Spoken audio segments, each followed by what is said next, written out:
So my people, we're live now. We're live, guys. We're live. My people, we're live. Like the vid, like the vid, like the vid, like the vid. Subscribe, guys. Subscribe. Make sure you like the vid, guys. Like the vid. We're gonna be talking about Neymar Junior to leave Mbappe FC, and it's official. We'll be talking about. It's official. We'll be talking about Gabriel Jesus going to Arsenal. We'll be talking about Raheem Sterling potentially becoming a Chelsea player this coming week. And also, we'll be talking about a swap deal between Matthias de Ligt of Juventus versus Timo Werner to Matthias de Ligt to Chelsea and Timo Werner to Juventus. We're also going to be talking about that too. And also, I'll be talking about Kelvn Phillips to Manchester City. What a signing. What a signing. Damn. So, also going to be touching about some potential deal. And I'm hearing, I don't know if it is true or not, Frankie Ding Dong potentially becoming a United player. I don't know how feasible that is, but we'll also touch on that too. Like the vid, subscribe, subscribe, smash the like button, guys. Smash the like button. Smash the like button. Let's get to 5,000 subscribers, guys. We're getting there. We're getting there, guys. We're getting there. Smash the like button, guys. Smash the like button. Smash the like button, guys. Let's go, guys. Let's go.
Yo, my people, how not day now? If you guys are doing fine, like the vid, subscribe, smash the like button, smash that like button. If you have a girlfriend, share to your girlfriend. If you have an husband, share to your husband. If you have a boyfriend, share to your boyfriend. If you have a side chick, share to your side chick too, guys. Relax, like that vid, relax. smash the like button, guys. Smash the like button, smash the like button, smash the like button. So we're gonna be talking about Matthias de Ligt to Juventus to Chelsea in terms of his swap deal between Chelsea and Juventus. Timo to Juve, right? De Ligt to Chelsea. It's official. Gabriel Jesus will be going back. Will be an official Arsenal player. We're also going to be talking about Kelvn Phillips becoming a Manchester City player and Hakim Ziyech potentially on loan with an obligation to buy for 20 million to AC Milan. We're talking about that too. And also, we're also going to be talking about Raheem Sterling potentially becoming a Chelsea player this coming week. It will be official this coming week, potentially officially Chelsea player. We're also gonna be talking about Frankie Ding Dong. I don't know how feasible that potential deal is. Is he on the progression? Has it been rejected over? So now we're gonna talk about that too. Make sure you like the vid, guys. Smash the like button, guys. Smash the like button. So how you doing, brother? Yeah, I'm not doing bad. Abdullahi. How about yourself? Pretty good. Firstly, Tom, Neymar Junior officially about to leave Mbappe FC. Give me your overall stuff on what is going on with PSG, Neymar, and what the heck is going on with right now. I don't know exactly what. Just give me your take on Neymar because this has been an issue for a very long time. I've been hearing it ever since Neymar wants to leave. Neymar wants to leave. Neymar wants to leave. Now it's becoming more clearer that after the sporting director Luis Campos, he already said, I don't want a blink anymore. If you're not going to put 100% in this club, get the heck out of the club. And I'm hearing they want to sell him for 50 million. Yes, you can buy for 50 million, but out of his wages, is he ready to cut his wages down? And I'm hearing the potential triple team that can sign him is Chelsea, Manchester United, if they can sell Cristiano Ronaldo and Newcastle. So your take on Neymar Jr.? I think Neymar's too much of a prima donna personally to come to England. I've got to be honest. I don't think the climate, the weather, the lifestyle would suit. Maybe potentially to Chelsea because of the London sort of inkling, but I couldn't see him coming to Manchester, in my opinion. But with the PSG thing, I think with the sporting director Luis Campos, I think Yeah. anybody who knows his sort of background or what he's done, he was very successful at Monaco for a lot of people for that brilliant Monaco team that he built along with Leonardo Jardim, Yeah. who they took Monaco to the Champions League semi-final and they won Liga in that season. Mbappe was part of the team, Fabinho, there was so many players in that team that now play for Europe's best clubs. Kind of in a way how Ajax and Dortmund have been, where they make the ready-made players and then sell them on for high fees, kind of like what they've just done with Tchouaméni, really. And Yeah. I think with him coming into the football club, he's got no allegiance to any of the big superstars there. He's not had any connections with Messi, with Mbappe, with Neymar, with the coach, even in Pochettino, with the previous director Leonardo or the president. He's got no links at all. He's an outsider coming in, and he's an outsider coming in with his own opinion and his own way of how he wants to do things. And at the end of the day, I think with Luis Campos and his decisions, you've got to back him. If he says Neymar has to go, then Neymar has to go. If he says Lionel Messi isn't part of the project, then he's not part of the project. You've got to respect the man's words and his decision, Yeah. because when he's made big calls, he's made tough decisions before, it's worked, has it not? He did big things as sporting director for Monaco, where they went on another successful season. So if he did that, yeah, albeit it was at Monaco, why can he not do it at PSG? There is a willingness there to change. Otherwise, why would you change a sporting director? What's wrong with Leonardo? Clearly, it's not brought them any success, so they need somebody who's got a proven track record of finding the best players.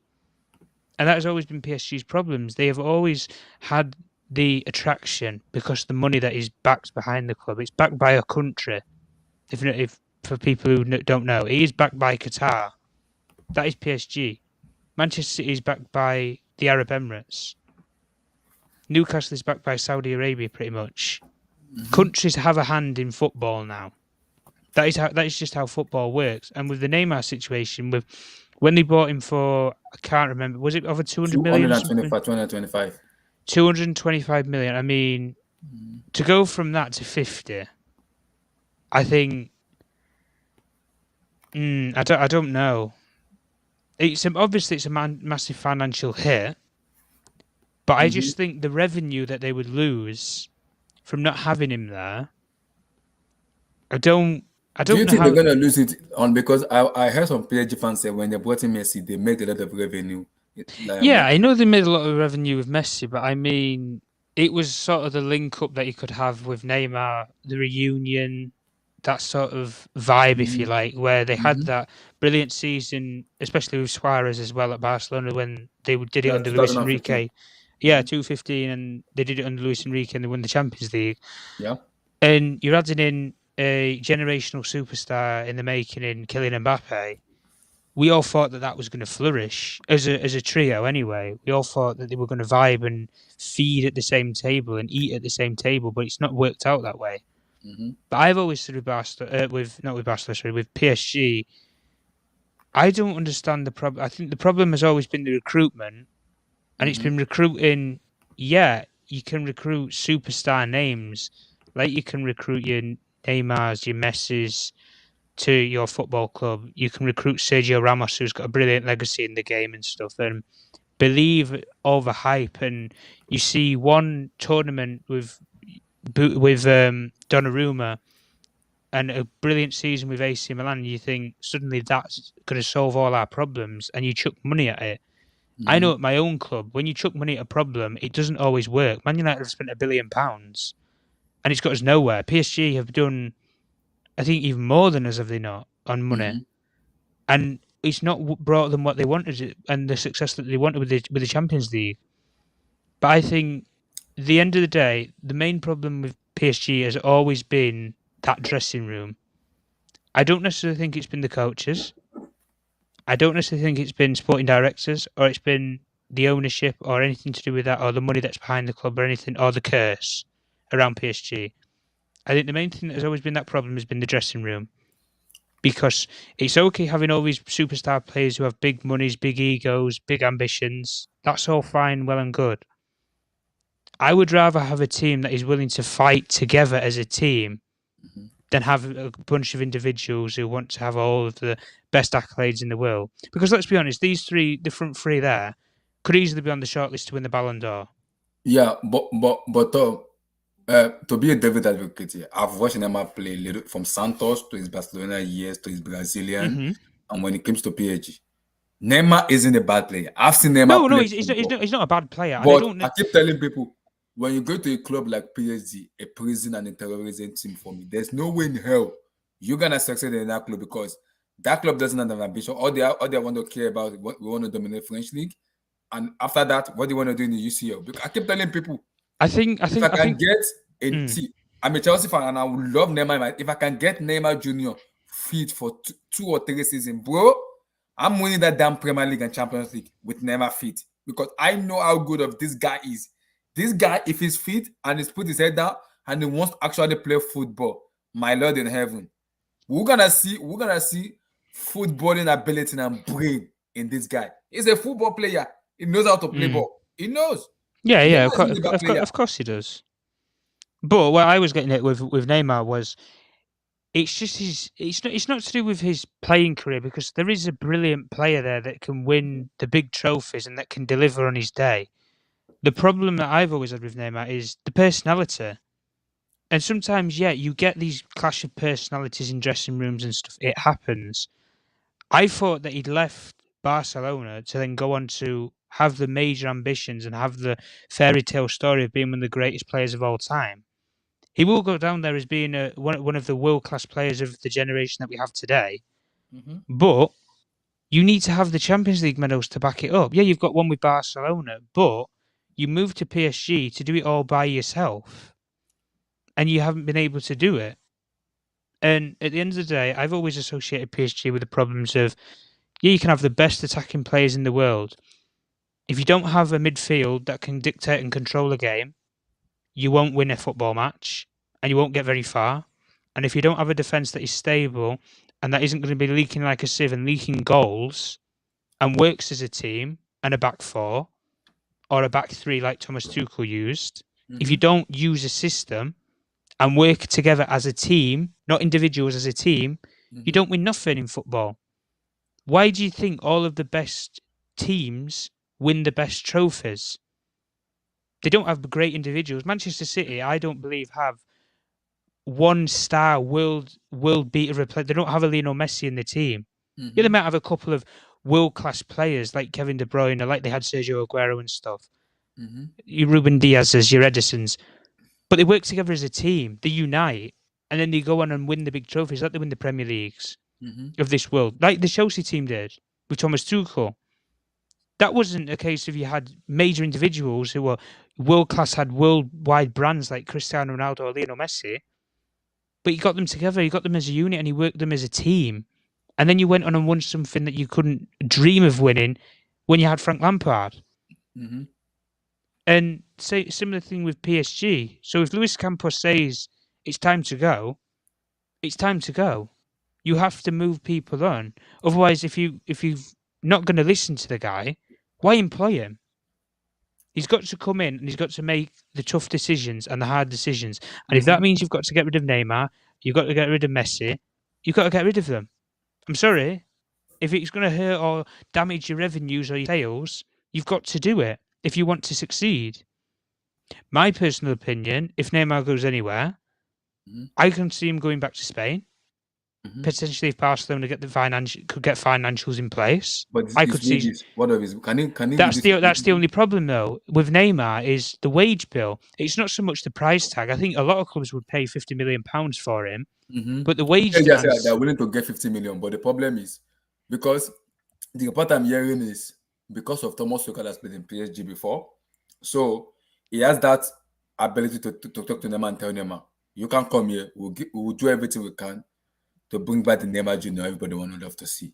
And because of Todd Bowley and the way he kind of won LA Dodgers, bringing in superstars and everything, as a Chelsea fans, I can see Neymar happening in Chelsea. I can see that happening.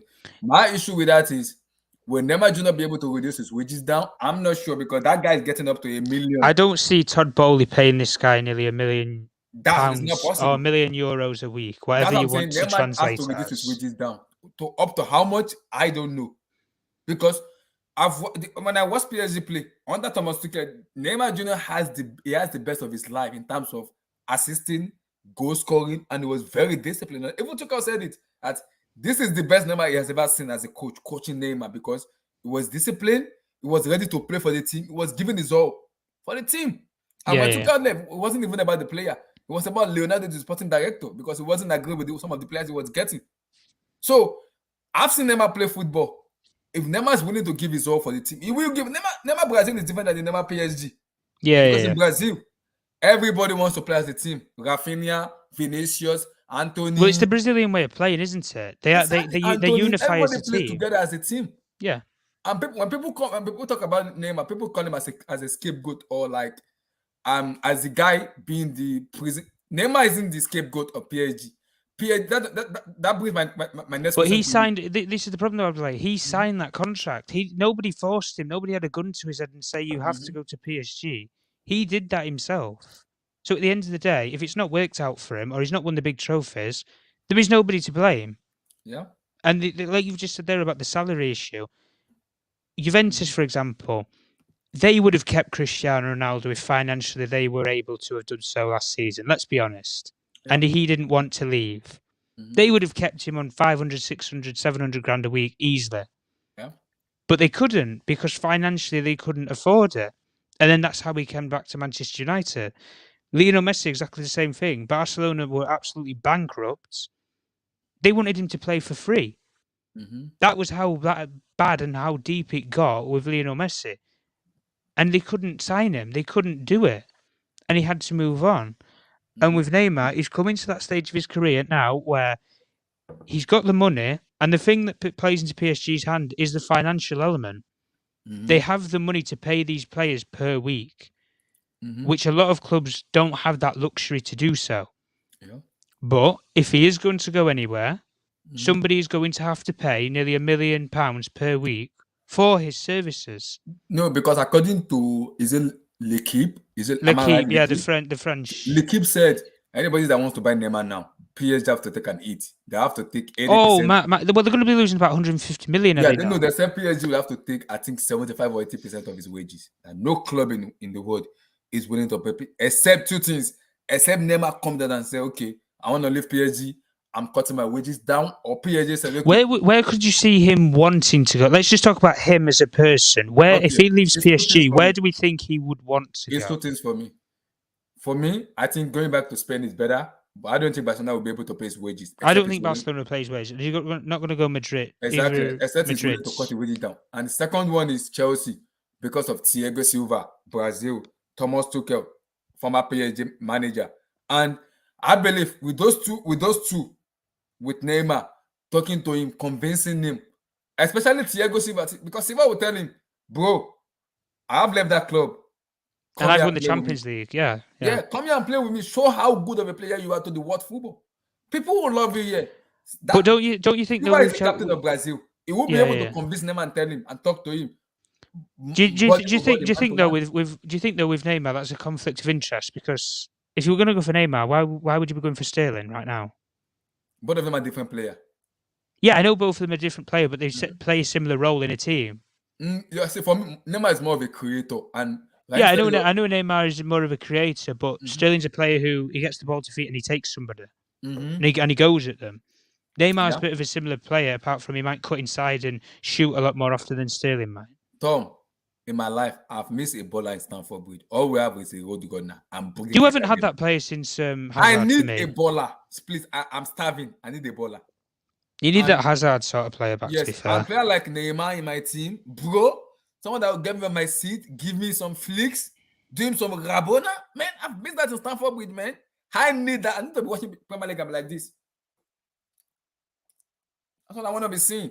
I don't want to be watching the Premier League matches and be cussing, ranting. I don't want to do that, man. No. It doesn't work for me. It doesn't. So, Carl, how are you doing, brother? I'm well. Tom, good evening. Welcome back, bro. Tom has gone. I think it's going. I think it will be back.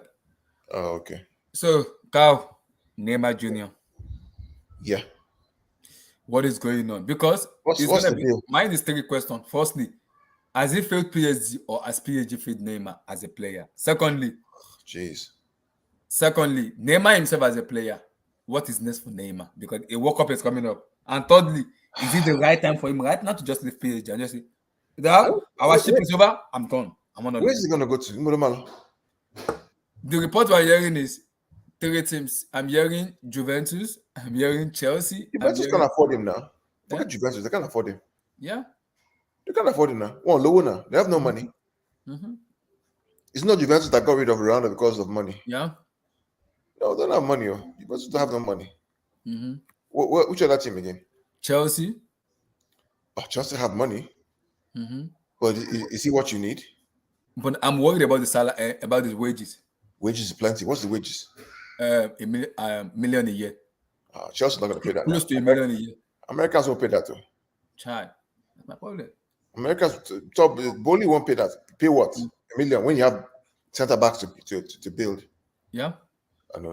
Don't do that. And the third one I'm hearing is either Newcastle or Manchester United. Newcastle can't play. Newcastle can afford him. But forget about this Newcastle story. They can't do it. United, if they sell Ronaldo. United have money, they can do it. I mean, they could do it. But then is that what Ten Hag really wants? Yeah, you have Ronaldo there. You're not bringing Neymar there. Where would he play? If they can sell Ronaldo, Neymar. So around. Well, I don't see how this guy leaves PSG. Do they want to get rid of him? Yeah, they want to. Because the sporting director said they don't want them. They said they are tired of blink. It's over. Now they want to work on young players and maybe go to United. Well, unless Chelsea want to play me, isn't not United that are haggling with Barcelona for Frankie de Jong? Yeah, and they want to pay $1 million to Neymar. Nah, I think they're stuck with him, man. I don't see where he goes. But the problem is, if Neymar really wants to play football, he needs to cut his wages down. That's where the problem is. That's true. And it's because according to L'Equipe said it's two things. Either PSG get an hit on Neymar's wages or Neymar himself cut his wages down. That's the only way it could work because Neymar, if Neymar decided to say, okay, I want to play football, I'm cutting my wages down to 400,000 or 500,000. Teams can still afford that. How old is this guy now? He just clocked 30. Not paying that money. No Premier club is going to pay that money. Unless United. Maybe United can pay him. Maybe United. Maybe you go to Man U. And because of FFP and everything, now no team wants to make that decision. Well, I mean, see, where will he fit for United? He plays on the left-hand side, which means that... No, he plays more as a number 10 now. He doesn't even play on the left-hand side anymore. So where will Bruno Fernandes now play? Because he's the number 10, right? Yeah. So he's going to replace Bruno Fernandes in number 10 spot. Mm-hmm. They just gave Fernandes a new contract last year. Mm-hmm. So how did they solve that problem? So you have Ronaldo as a 9. You play a 4-2-3-1. You play Neymar as a 10. Left and right, you have Sancho and who else? Maybe Rashford. Mm-hmm. And then you play McTominay and Fred, or Frankie de Jong and McTominay. Mm-hmm. I don't know. I think the deal is such a big transaction. I don't see how they do it. I think he stays. I also believe he stays too. But the problem is, Leonardo said, the sporting director, Luis Campos said, they don't want Neymar anymore. He has to go.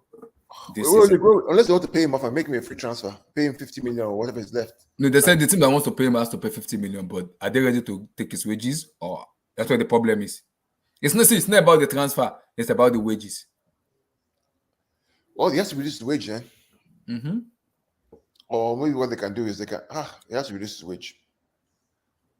There's no way.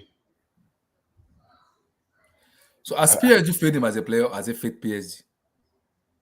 Yeah, I mean, he's there. Who's the new manager? Christopher Gaute. What does he play? What's the system? They say he plays 3-5-2 and sometimes a 4-4-2 formation. 4-4-2. Because according to some PSG fans, they said he's going to be playing in 3-5-2. So they said they cannot have a true number 10 in the field. One has to go. So if he plays the 3-5-2, who's the front two going to be? Mbappe and who? Mbappe and maybe Neymar. They're looking to get a striker though, so maybe they can get someone young that can play with Mbappe. But because the PSG problem is, according to the fancies, they can't have a true number 10 in the middle. Somebody has to go. Yeah, you can't have Lionel Messi is playing as a number 10. So they with don't the want Neymar 3-5-2. and Messi to be playing the same number 10 together. One has to go. Yeah. With a 3, I mean, it's 3-4-2. It's 3-4-1-2 basically. Mm-hmm. So you play Neymar and Mbappe as a two front now, and then play Messi behind them. Mm-hmm. And then play what's the name? Verratti and whoever else with second, maybe Danilo or some Ronaldo as a 2 or whatever it is, and then you have the back 3, you have the wing backs in Hakimi and Nuno Mendes. Yeah. So I don't know why they want to sell him. Yeah, that's what they have to do. So that front 3 or front 2 plus 1 would be Neymar, Mbappe, and Messi right behind as a 10. Yeah. Because Messi is more of a number 10 now. So the PSG fans are like, Messi doesn't fit in a plane as a behind Kylian Mbappe. He will prefer to play more as a number 10. So that eliminates Messi out of the team, because we cannot have Messi and Neymar playing the same position. One of them has to go. Yeah, so play 2 of Mbappe and Neymar, and right behind them is Messi. It's Messi, yeah. In a 3-5-2. I don't see how they get rid of this guy. I think it's just too expensive. I don't see how, unless they really take a hit, meaning that they cut the price, but they also pay some of the wages. Yeah, that's what they keep saying, that PSG has to pay some of the wages, even if Neymar wants to go. Yeah, they have to pay some of the wages. Are they willing to take that hit and pay those wages? I think PSG are willing to do that as long as Neymar leave the club. I think they're willing to do that. Oh, that's fair enough then. Because the sporting director said, I don't want Neymar. I don't want to see Neymar. But which club is going to take him then? Because I mean, you take him to Chelsea. Does he have the work rate you need to recover? When you're out of possession. Because I've watched Neymar under Tuchel in PSG, and Neymar was very disciplined, and Neymar gave his all for that team. I've watched him when they had his best season in 2019 to 2021 under Thomas Tuchel. That year under Tuchel, he had his best year under Tuchel, because he was disciplined. He was even tracking back. Sometimes Neymar plays a wing back sometimes because he comes to defend and he came to attack. And Tuchel was like, wow, this is the best Neymar I've ever seen, being in shape. He's disciplined. He doesn't even get injured. He was fully fit for the whole 38 matches. Neymar did not get injured that season. He did not get injured. He was fully fit. He was ready to play, and he was giving his all for the team. That was the year they entered the Champions League final, and they lost to Bayern. Yeah. Neymar was that year. Neymar was willing to give his all for the team. Yeah. Yeah, I hear you, man. I hear you. I don't know, man. If this guy comes Premier League, you go, man. It'd be hard for the guy. I want to see him in the Premier League. I want to see how he's gonna perform. We all want to see best players in the Premier League. I like to see Messi in the Premier League. Me too, especially because of what PSG did to Thiago Silva in terms of disrespecting him and what they did to Tuchel. I think that will persuade Neymar, because Silva is a captain of Brazil. You can easily just talk to Neymar and tell Neymar, bro. So you really want this guy? Yeah, I think Chelsea really see. This is where the problem is. Tuchel wants him because he's coached him before in PSG. So that would be for me a big factor in that decision making with Neymar, because Tuchel can tell him and just sit him down. I want you in this club. This is the project. Now make a decision. That is where Silva, a Brazilian player, could come in also and be the middleman and tell Neymar, get out of that club. Just leave that club. Just get out. Go. Leave that club. And that could change his decision making, because now he'll be like, this club, this one doesn't favor me. This club want me. So Brazilian player, for example, that can understand each other with the manager who you love playing with, who you love to work with. That is a factor in which Neymar could just decide, I want to leave. It happens to football player. I want to leave. Yeah. And that is where PSG gets like, okay, Neymar could just tell the president, I want to leave. Now this is where the intermediary comes in. How many hits are PSG willing to take? Are they going to take 80% or 50%? How much will that club take? Will Chelsea take 50% or 80%? That's what they have to figure out. Yeah. In terms of his wages. It's a big transaction. It's going to be a massive transaction, but And Neymar must be willing to leave. He must show willingness that he just want to go. Because for it to happen, the player himself must what's be he willing. saying? What's Neymar saying? Neymar said he just want a clarification from Nessel. Once he get that clarification, he will decide what he wants to do. Because he said, what's called the sporting director of his camp doesn't want him anymore, and Neymar already knows already. He knows that they don't want him in the club. He just said they want clarification from the sporting director and from what's his name, Al Khalifa, the president. Once they get the clarification they need, they will make a decision. Yeah, let's see. Let's see what happens. It'll be interesting to see what happens. King Black, Neymar Jr. leaving and Mbappe FC.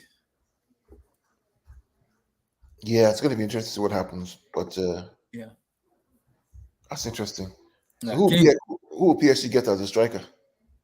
I'm hearing Skamaka, or if Barcelona doesn't can't find a way to pull out Lewandowski, I think they're the third on the list. Barcelona first, Chelsea second, See, for me, getting Lewandowski, and PSG third. For me, why don't you guys go for Lewandowski instead? Lewandowski priority is Barcelona. I don't know why he wants Barcelona. His priority is Barcelona. These people, man, honestly, I don't understand these people. Barcelona are broke. I know. His priority is Barcelona. His third priority club I want to get him is PSG, and the second one is Chelsea. Because his agent, Lewandowski agent and Todd Bowley just met recently in Portugal. So they have that connection that they can easily get to. So King, Neymar Jr., give me your take. Three questions to you. Three questions. Has PSG failed Neymar Jr. as a player, or has he failed PSG? And secondly, is there a baller in this guy, in the Neymar Jr.? Or three, going to PSG now, is he a failure or a success? I've seen Neymar play Santos, Barcelona, Brazil national team, and his first 2 seasons in PSG. That is the Neymar I want to see play football. That guy was disciplined. That guy had everything a footballer could have, because discipline, playing football, enjoying himself. That is the Neymar I want to see. The Neymar I'm seeing right now, I don't want to see this Neymar. No. Abdullah. Yep. The first one, if it's a failure or not, or which one is the first one? Yeah, okay, has PSG failed him? PSG failed him. I think he has failed himself. I think leaving Barcelona when I say he has failed himself, I don't mean financially. It's not a failure to him. It's actually a success to him. And fame wise, I think he got bigger. I think his stocks got bigger as well. So right now his stocks are not as big, but financially it's success to him. To PSG, it's a failure, but but they are a rich club, they're a wealthy club, so they probably won't feel the effect of the signing either way. Either he stays or leaves, they still have Messi, they still have Mbappe, and so it's not as important as Messi or as Mbappe is to PSG. So for me, I feel like he failed himself. First, the reason why I said that is him leaving Barcelona. He could have just stayed at Barcelona, and he will still be regarded as a legend anyway. So he didn't have to make the move to PSG. He didn't have to, He just I think it's a mixture of him wanting to be the star, just the way he was the star, like he was seen as a star at Santos and even at Barcelona, but he didn't want to be under anybody's shadows. But if you want to win things at a very high level, the football now has changed. You cannot just all of these flicks and everything. It's been seen over the years. All of those things don't win games on their own anymore. You need a team of talented players to follow some certain patterns to win football matches, because a lot of people can actually do some of the flicks that he does, but if you slowly recognize, all of these flicks are actually leaving the game now. Football Is there's not much techniques plus individual abilities anymore. And that's because hard work is starting to supersede all of these skills and all of these talents now. Without putting in the work, your talent could act is as useless as the ball boy who can actually do flicks with his head and with every part of his body. So I think football has really changed, and now if he had stayed longer at Barcelona, or and kept working, I think it's basically his mentality, or I could put it to his mentality, and I can say he's a Brazil thing. He's a Brazil thing. I think it's just a Brazil thing. Over the years, we have seen it. If they reach, if a Brazilian reaches an height, he just stops working on himself. He'd be like, just give me the ball anytime. I know what to do with it. A Brazilian has a different mentality to maybe an Argentine or a Portuguese or something. They have this mentality on their head. They don't. I think he's losing um, some kind of interest in Yeah. club football or something like that. Like, he's actually looking like he doesn't really want to play for. Maybe he just wants to play for Brazil, be the star of the World Cup, and that's it. I don't think after the World Cup he would want to play in any club in Europe. Maybe just he has made all the money he wants. I don't think money is this guy's problem. He can actually take a wage if he still has a footballing ambition. I believe he can take a wage cut and come to any club.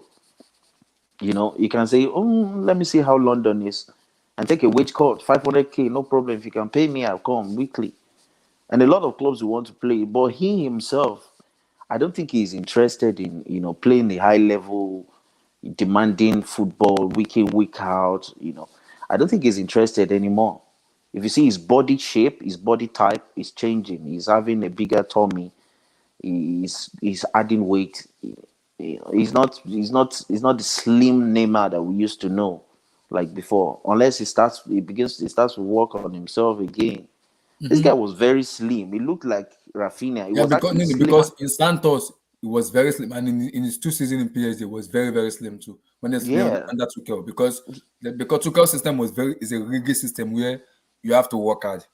And Neymar yeah. really that year it was very disciplined on that Tuchel. Was very very disciplined, and he was playing I football. I can't even remember anymore. Like, did they sign both him and Mbappe at the same time, or Yeah, I think that they Mbappe signed came in Neymar first later? before Mbappe. They signed Neymar like after a season, Yeah, or no, that same season. I think that same season they signed Neymar, and they had Mbappe on loan with obligation to buy from Monaco. so for that, I think it's just ambition. I think he has lost the ambition. He feels like there's nothing more. There's no one else to prove that is good. I don't think he has the ambition of, okay, I want to be the highest goal scorer or something, or I want to have the highest assist in Europe, or I still want to play to a high level. I think he's more like a boxer that knows how I can box. He has boxed maybe 30 knockouts, and he's like, who do I need to prove wrong anymore? I'll just relax at this point. And then they start to beat him up, they start to defeat him because he just felt too, comfortable. He felt like he has arrived. I think it's the same thing with Neymar, in my opinion. So it's not as ambitious as we think. Although the talent is there, but like, it's clear these days you need that work. You need to put in that work. When you see the way Man City plays, I don't care how talented you are. Your leg might not even touch the ball if you are an opposition. Look at the way they played against PSG. Was it last 2 seasons? With Man City, like, there's no way you are going to touch the ball if Man City has the ball if you don't put in so much work. You have Yeah, to cover some kilometers and all, so you cannot just run when you want to run or just allow the opponent to have the ball anymore. Football has changed now, so I don't think PSG failed him. There's nothing wrong. I think he failed himself personally. Because if he actually put in the work, if he kept his ambition, if he kept his head, if he was disciplined, let's say if he has just 60% of Cristiano Ronaldo's, personal ambition, personal target that he gives himself every week, every day, work on his body just like Cristiano Ronaldo, I don't think Cristiano Ronaldo would be as good. I think he would have broken a lot of records. Like, he's that good with ability. But we have seen it over the years with Brazilians. Look at Robinho. Like, look at when Robinho is dribbling, Neymar, I'm sure Neymar is not as good with the ball on his feet when it comes to dribbling, taking on one-on-one, 1v1, 1v1 dribbling as Neymar. He can't. But look at them. Look at Adriano. Look at all these Brazilians. Once they play, they reach and height, they get good money, they get a big transfer, that's it, done. They are done. If you look at their history, look, even Oscar, as young as he was, knowing that he has not even reached this prime peak. He just reached around 25, 26 or something at Chelsea. And then he just felt like, okay, I've had enough. Let me just go to China. I don't care. As long as they pay me 3 times, they are going to pay me 3 times more than they pay me here. No, I'm okay. I'll go. They are not, I don't know. There's something about them. They either start adding weight or start it's like that for Brazilians. As talented as they always are, maybe players like Rafinha will be different. Maybe they have not reached the height yet. Maybe once they get a big move to a Real Madrid, maybe they'll put on the same garments again. It's the same thing. They always do the same thing. Once they reach a level, they win Champions League, they win Premier League. Once they are one of the highest paid in the team, they are okay. They don't put in as much work as the young guys anymore. The young guys will overtake you. There's no time. Time is very soon. Maybe in the next 5 years, once you are 27, you are getting old as a footballer. Maybe. We don't know now. Now, 26, you are in your prime. 27, you are in your prime. Back then, you can play till 36, and you're still playing football. You're still, you can still play at a high level. But now, it's not the same anymore. Unless you want to play in Italy, Juventus and Inter Milan and the rest. The pace there is still normal. So, for me, to answer, I don't know the second and third question again. The second question is, as a player, where does Neymar Jr. go to fulfill his ambition? Because I still believe he still want to win the UCL. I have that belief in him. He wants to prove people wrong. I know that for sure. As a Neymar, he wants to. But we don't know that for sure. We don't. Neymar in Brazil is a different player than Neymar in PSG. Yes, I agree. But cup competitions are different. Cup competitions are much, much different. Gives you enough time on the ball, gives you enough space, less pressure. You're playing against Cuba and all this, Bolivia, Unless you get to the final third in the box, then you get tackled, But in the middle of the park, how many midfielders are there in international football that are really putting in so much work? How much do they get paid to play international football? There's less pressure playing international football than playing for a club that pays you week in, week out. There's less pressure from fans.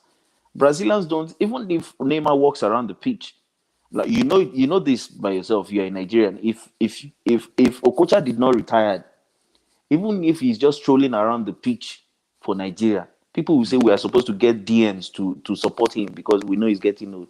We will not care. There's no pressure on him. But a club that pays him week in, week out, and is eating up their wages, they will give you. There's so much pressure, 10 times more than playing for club football. So, and when it comes to club football for Brazil, you excel in country football rather, and cup competitions like Nations League and World Cup and the rest. It's individual abilities. That's how you win.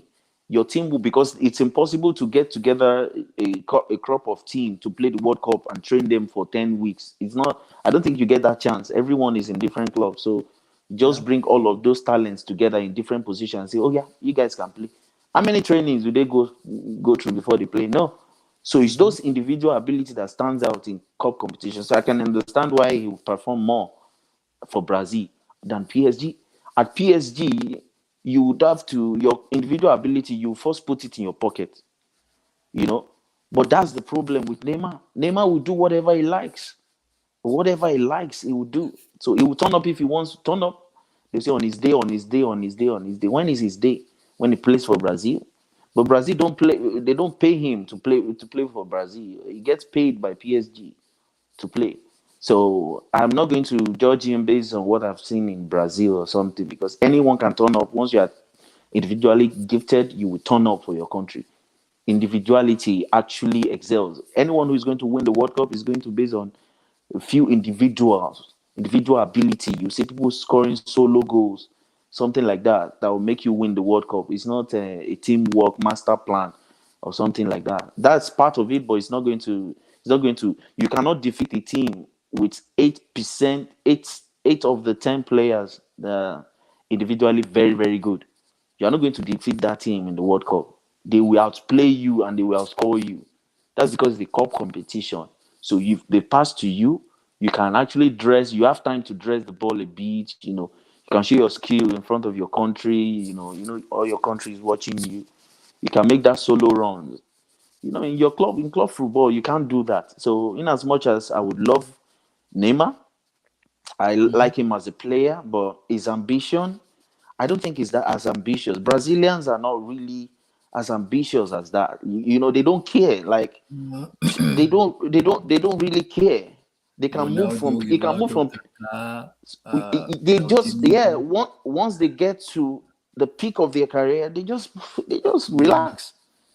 They just relax. Once they get to 26, 27, 28, they feel like they have played enough. They can move to a rival club and no feelings, they don't care about the okay, let me build my integrity or something with this team. They don't really care that much.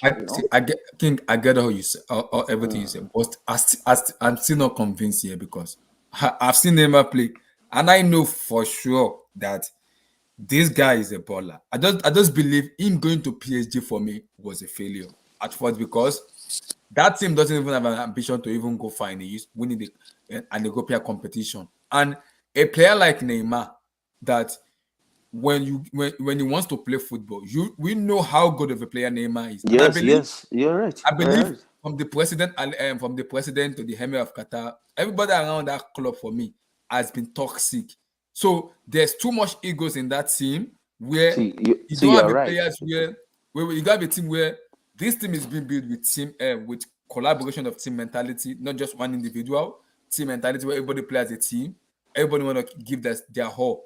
And I keep telling people, on that Thomas Tuchel team in Paris Saint-Germain is the best team in PSG because of what he can accomplish together with them. Getting them a UCL final wasn't easy. It wasn't easy. And that year they scored so many goals, and that was when Mbappe broke the record, scoring 30-something goals, and Neymar scored 29 goals, and he had something Abdullah, I agree. I agree with you. Yeah, I agree with you. In fact, even at Chelsea, it will be perfect. Right now, we are on a rebuild.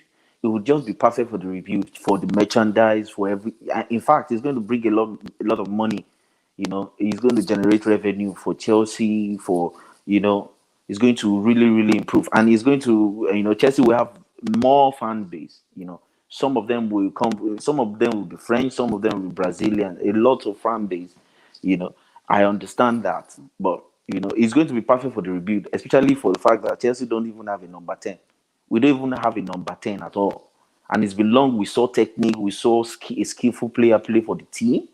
That can get the crowd off their feet.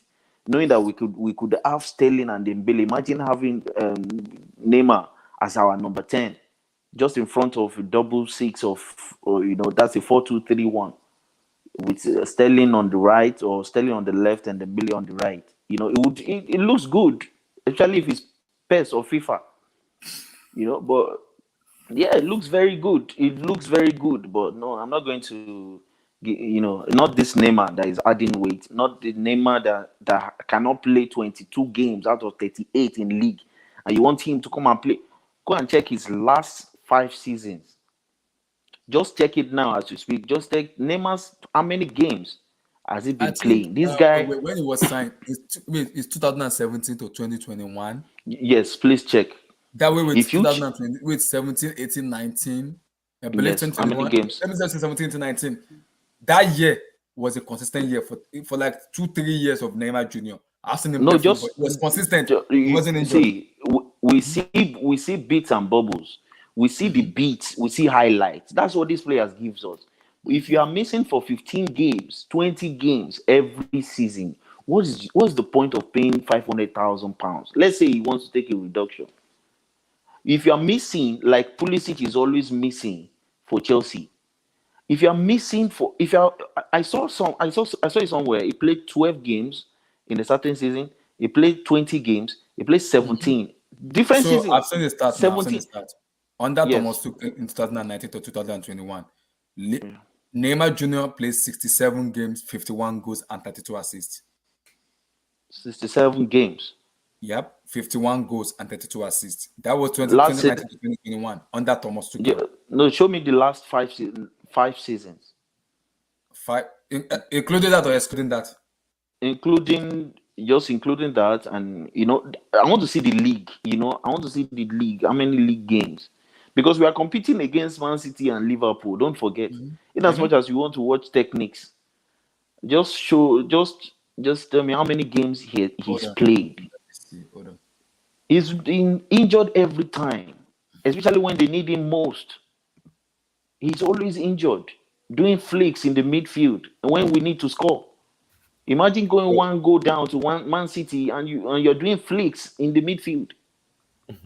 Abdullahi. So it's almost true that Neymar has missed half of the minutes, half of the league available minutes for Paris Saint-Germain in the last 5 seasons. Yes, Half. yes, He has missed half of the season. half of the season, every season, half. So that's a lot.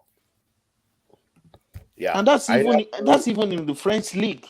That's even in the French league. Yeah, I think and we are going to be breaking low blocks here. I think. Okay, I'll wait till my turn though. I'll talk about Neymar. Vilton, Brazilian player. Now support your boy Neymar Jr. I mean, Living Mbappe FC. Honestly, I don't know what's gonna happen, but honestly, my gut feeling, honestly, I think he's gonna stay.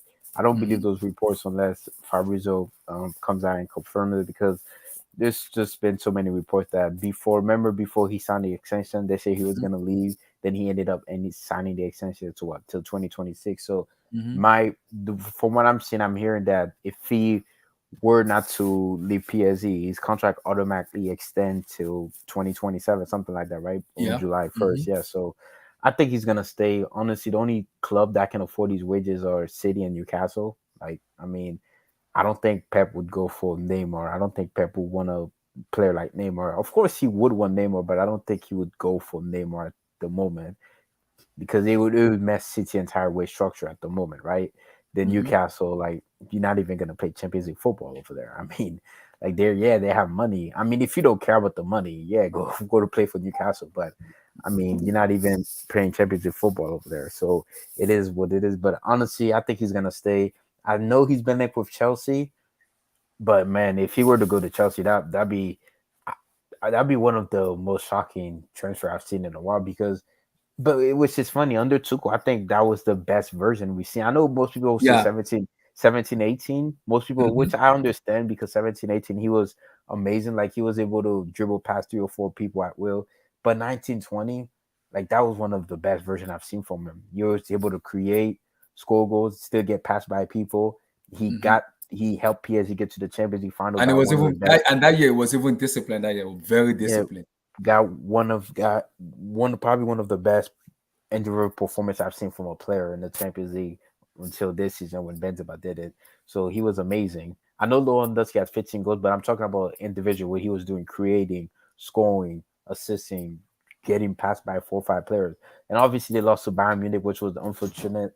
I mean, Neymar missed a 1-on-1 against Neuer. Mbappe missed a sitter. Di Maria, it's like they were just not on it. So fast forward to 2021 when Chelsea won it. They got to the semifinal and they lost to a very good City team across both legs. Mbappe was out for the second leg, and they pretty much lost the first leg with Mahrez scoring the goal and De Bruyne scoring that freak goal. And yeah, they lost. But this season, Messi joins. They bottled it against us. And I've never seen a bottle job like that ever in my life. So that was crazy. And to be fair to Neymar, he did come up as a substitution in the first leg. He did get the assist to Mbappe. In the second leg, he did get the assist. He didn't obviously the entire front three. I'll say mostly Neymar and Messi. They didn't play to the level that we thought they were going to play against Madrid. I thought Neymar was kind of sluggish. Messi didn't really do much, honestly. Mbappe was by far the best player last season for PSG. So if I'm like, I don't see. I guess if you're a big club like Chelsea, City to an extent, or even Juve, of course you go for Neymar, right? But I think he stays, Abdullah. I honestly think he stays. I don't see why you leave PSG now. I maybe you may be tired of the Paris scene, maybe you're tired of the criticism, but I don't know. Maybe he goes back with Tuchel, but we just saying what if at the moment. But my gut is honestly, I think he's gonna stay because I'm sorry, like there's just no way PSG gonna lose Neymar because if you lose Neymar, I mean, who you gonna Vilton, get the to sporting replace director him? does not want Neymar Junior there. I Luis get Campos that, does I not get want that, him. but do honest can PSG can Messi promise PSG that after the World Cup he's gonna play to the level for them to help them win the Champions League? Because from what I'm seeing from Messi, Messi not the same player anymore. Messi just walks around the field. Like Messi doesn't press anymore. Sure, Messi's still a quality player. Sure, he can create, but Messi doesn't fit the modern game anymore. I'm sorry, he just doesn't. Like he doesn't press anymore. He just walks around the field. We saw it in the Madrid tie. He didn't really do much. If you lose Neymar, who would you replace him with? Because that means you're gonna be relying on Mbappe and Messi in your attack. And PSG, they haven't bought anybody last time I checked, a Mhm. quality player. So unless I don't know, I'm not hating on Messi or anything. I'm just saying Yeah. like it's better to have Neymar there with Messi and Mbappe to accommodate. Like it just doesn't make sense for if you sell Neymar, that means you have to have a replacement in mind. No, because Vilton, they keep said it's two things for Neymar. If PSG must be willing to take 80% of their wages, whatever club he wants to go, and they're willing to sell him for 50 million, and PSG must take an hit on Neymar. And he said he thinks PSG are willing to do that, taking that hit on Neymar, just get him off the book. And secondly, Neymar must be able to take a wage cut, whatever club he wants to go to. He must be able to take a wage cut and say, okay, F it, I'm out of this club. I just want to play football. So now, these are the two solutions for Neymar Jr. and Paris Saint-Germain. They have to make that decision. He has to work. But I'm honestly, I think it's gonna extend. I think this Friday we is it Friday is July 1st, right? Is it Friday? Mhm. Yeah. So it's oh damn, 4th of July is coming up too. Yeah. So yeah, I think he's gonna extend. I think he extend, man. I think it's just been rumors. If he were to leave PSG, I'll be surprised because I mean, I guess Chelsea, you guys can afford him. I But the guess problem is the wages. that's what I'm saying. Because Like PSG are willing to sell him for 50 million. yeah, But the he's on problem is the six wages. hundred thousand euros a week, Close to something like 1 that. million, yeah. Yeah, so I mean, like I said, the only club I know that can afford them for sure are Newcastle and City because of limitless fund that they have. But I Newcastle can't mean, even afford it because of the FFP right now. yeah, so that's what I'm saying. So unless he's willing to take a pay cut, which I doubt you shouldn't, because I mean you're in your late 30s now, so you gotta, He can take a pay cut if he wants to play football. He can't do yeah, that. you can do that, but I don't know. Neymar does. I don't know. I think now players care more about what's gonna happen after football Hmm. because you gotta be ready for that. I mean, we seen Lukaku take a pay cut and went back to Inter Milan, Yeah. so maybe he does that. Lewandowski But willing to take a pay cut to join Barcelona. So it happens. yeah, and yeah, Lewandowski. I think Lewandowski just wants to move to Barca for a like legacy move that he plays for one of the iconic teams in Spain, like Madrid or Barcelona for whatever it is. But yes, I think Neymar stays, man. I think he stays. I think he stays. I don't see him going to Chelsea. Like I don't see that happening. I don't see him going to Chelsea or City, Newcastle, or any of the club that he's linked with. I think he stays, honestly. Yeah. Emmy, Neymar Jr. According to the report we are hearing, that Luis Campos, the sporting director, said we don't want Neymar Jr. and it is over for the blank, blank, blank. Where We where, don't where want did you him see there where did again. you see this report? L'Equipe, L'Equipe, Can and you share if you let have? me tell you, let me share it. Yeah, let me share it. Hold on. Because I've not, I've not even seen any. I'm thinking this might just be smoke screen. Mm-hmm. Um, Because every year we hear about this a lot. But I About think now, I think for sure this year with Luis Campos, I think he already has a player he's looking at to fill that left side of yeah. PSG's attack. And the fans are saying Christopher Gauté, the new the new The manager, new coach, yeah, the new guy that coach, will be the now new play coach, right? 3-5-2, and they can't have two number 10s in the team. One of them has to go. Oh, does he play three at the back? Yeah, they said he's gonna play 3-5. That is what Luis Campos tell him. So they can't have a two number 10 in the team. One has to go. So who is the first number 10? Lionel Messi. 3-5-2. Is Yeah. that not two number 10s though? That's two number 10 because 3-5-2 like one and possibly you can He can play. He can. What he's playing is 3-4, basically 3-4-1-2. That's what he's 1-2. Oh, 3-4-1-2. So who Yeah. is the striker? Who is the playing. striker? You play Mbappe and Neymar and Mbappe, and then you play Messi the whole behind. No, Mbappe and who? And Neymar. Mbappe and Neymar too. As a striker. So that's what I'm saying. Why is Neymar leaving? That's what I'm saying. I don't see it happening. Yeah, because if you're playing three at the back with two strikers or two, yeah, it just I'm trying to understand how Neymar goes and then who I don't see how Neymar goes. In well, fact, who are they going to go get that's better than Neymar right now? exactly. And I'm lying. Like we kind of construct. We said if he plays the 3-5-2, he plays Neymar and Mbappe as the two. Play Messi in the hole. Even playing Messi in the hole, Messi cannot play that position because that's a very, very strong position because that's the energy of that system, right? The player in the hole, it's like Barella in Inter Milan. You have to go up and down, up and down, up and down. Messi does not press. Messi does not run. So you know what will happen there, Emmy? If you play that system, what will happen is that your front three will be isolated from the rest of the pack. Exactly. And then they'll keep suffering the same suffering they've been suffering all this while. Yeah. Like guess what? In a three at the back system, if your front three, your front two don't press or don't try to win the ball quickly, the everything just collapses. Like the whole structure collapses off the ball. It basically becomes a back eight. Yeah, you become a very, very defensive team because the distance between your midfield and your attack will be 20 meters at least. This is what you just talked just now, Emmy. A lot of people don't understand that about distances. No, distances are very important. It's all about distances, though. It's all about distances. Once you guys lose that first line of press, which is not existent, and the opposition just cuts through, guess what? They have over 60 meters to cut through how many players? 7 players? And those 7 players will be stretched to bits, man. They'll stretch you guys everywhere. Yeah. And they will score almost every time. Yeah. This is the first report that reported it today. RMC. So it's what I like to call with my kids, the Q14 is what I call angles and distance. Yep.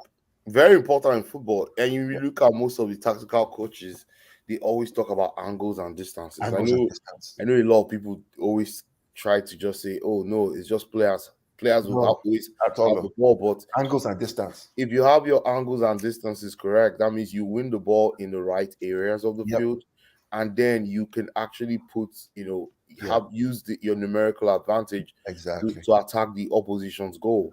Exactly. But when you have your angles all over the place, guess what? Your players will be stretched all over, and you cannot even win the ball because the ball will just go through each of your players easily. Exactly. I see PSG. They've always had this dysfunctional. Setup with Neymar. I thought them selling Neymar, or if they even let Neymar go, they'll probably go get players that are functional that can play with Mbappe. But if they're saying okay, Neymar is going, Messi is the one that I think that needs to leave. The Messi doesn't offer our team anything. So if they are selling Neymar, they need to sell Messi too. Yeah, but they won't do that because of the World Cup year, man. That's why they are ready to sacrifice again, their Champions League, what happened to them this season, because whoever they bring, let them bring Luis Campos, let them bring his software, wherever that calculates crap, right? If they don't solve that front three ability to integrate it with the team when they lose the ball, they will not win big football matches. It's a fact. Yeah. Yeah, but right. the thing is, Can you guys hear me? Yes, Yeah. we can hear you, Abu. Can you guys hear me? Yes, Mhm. we can hear you, Abu. Yeah, big up everyone. Hey, But big up, big up. what you need to consider, is they can get away with that playing in the French league. Yes. They can play. They can get away with Mbappe and Neymar being the striking force, Mm-hmm. and Messi in the goal. Messi being the free role just behind them. Mm-hmm. I think they can get away with it 80% of the time, if not 90% of the time, playing in the French league. And then maybe in certain games, they remove Messi and then they bring in maybe another guy and then they can press Who? better. In the Or Champions League? maybe I'm they talking of the play Champions League. We're Messi. talking of Champions League now. Because in the Champions League, Yeah. they, So, they breeze through the group stages easily. But once they get to that knockout first round, they start to struggle because that's when you play a very good team. yeah, don't forget 3 seasons ago, they were They in the got to the finals final. of the Champions League. But remember why they got So, to the final? They got to the final because there was no in the second round to the quarterfinal or sorry quarterfinal to the final. They didn't play any home and away legs, right? It was a tournament style, championship that year. If they were playing a home and away leg, I don't see them get to that final. I don't see them get to that final. But that's ifs and buts, yeah, right? We but cannot do it. it was yeah, but the thing is, it was the same for everybody. So it wasn't like it was an exception for Yeah, but PSG. So you can say they benefited more yeah, I see that, but than I anybody still else. don't give them too Everybody much played credit under the same because the next condition. season they struggled, right? The next Okay, let season, me ask Abdul and Emma on this question now. Let me come to Abdul first. Who feed each other? As Yeah. Neymar feed PSG, as PSG feed Neymar. Sorry, question again. Abdul, as Neymar feed PSG or as PSG themselves feed Neymar? Footballing wise, we can talk about attitude and that, but footballing wise, have they feed Okay, Neymar? based on pure football, then you would say,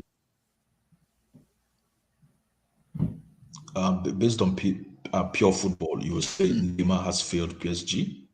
But then it's not as simple as just saying pure football because Neymar had been injured, had been out injured a few times, Mm-hmm.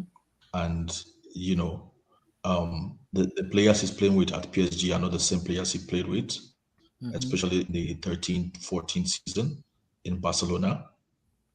And then he moved from one league to another league. So you can't really put all the blame at him. So, but then in terms of football, or even if you add all the parameters, then maybe it's going to be 60% Neymar failed PSG, and maybe 40% PSG failed Neymar. So that's how I will analyze it because initially I was thinking he would add more because if you look at the trajectory Mm-hmm. PSG started with when the Qataris took over, Mm-hmm. you would think with the addition of Neymar, then they would have gone even like a step further.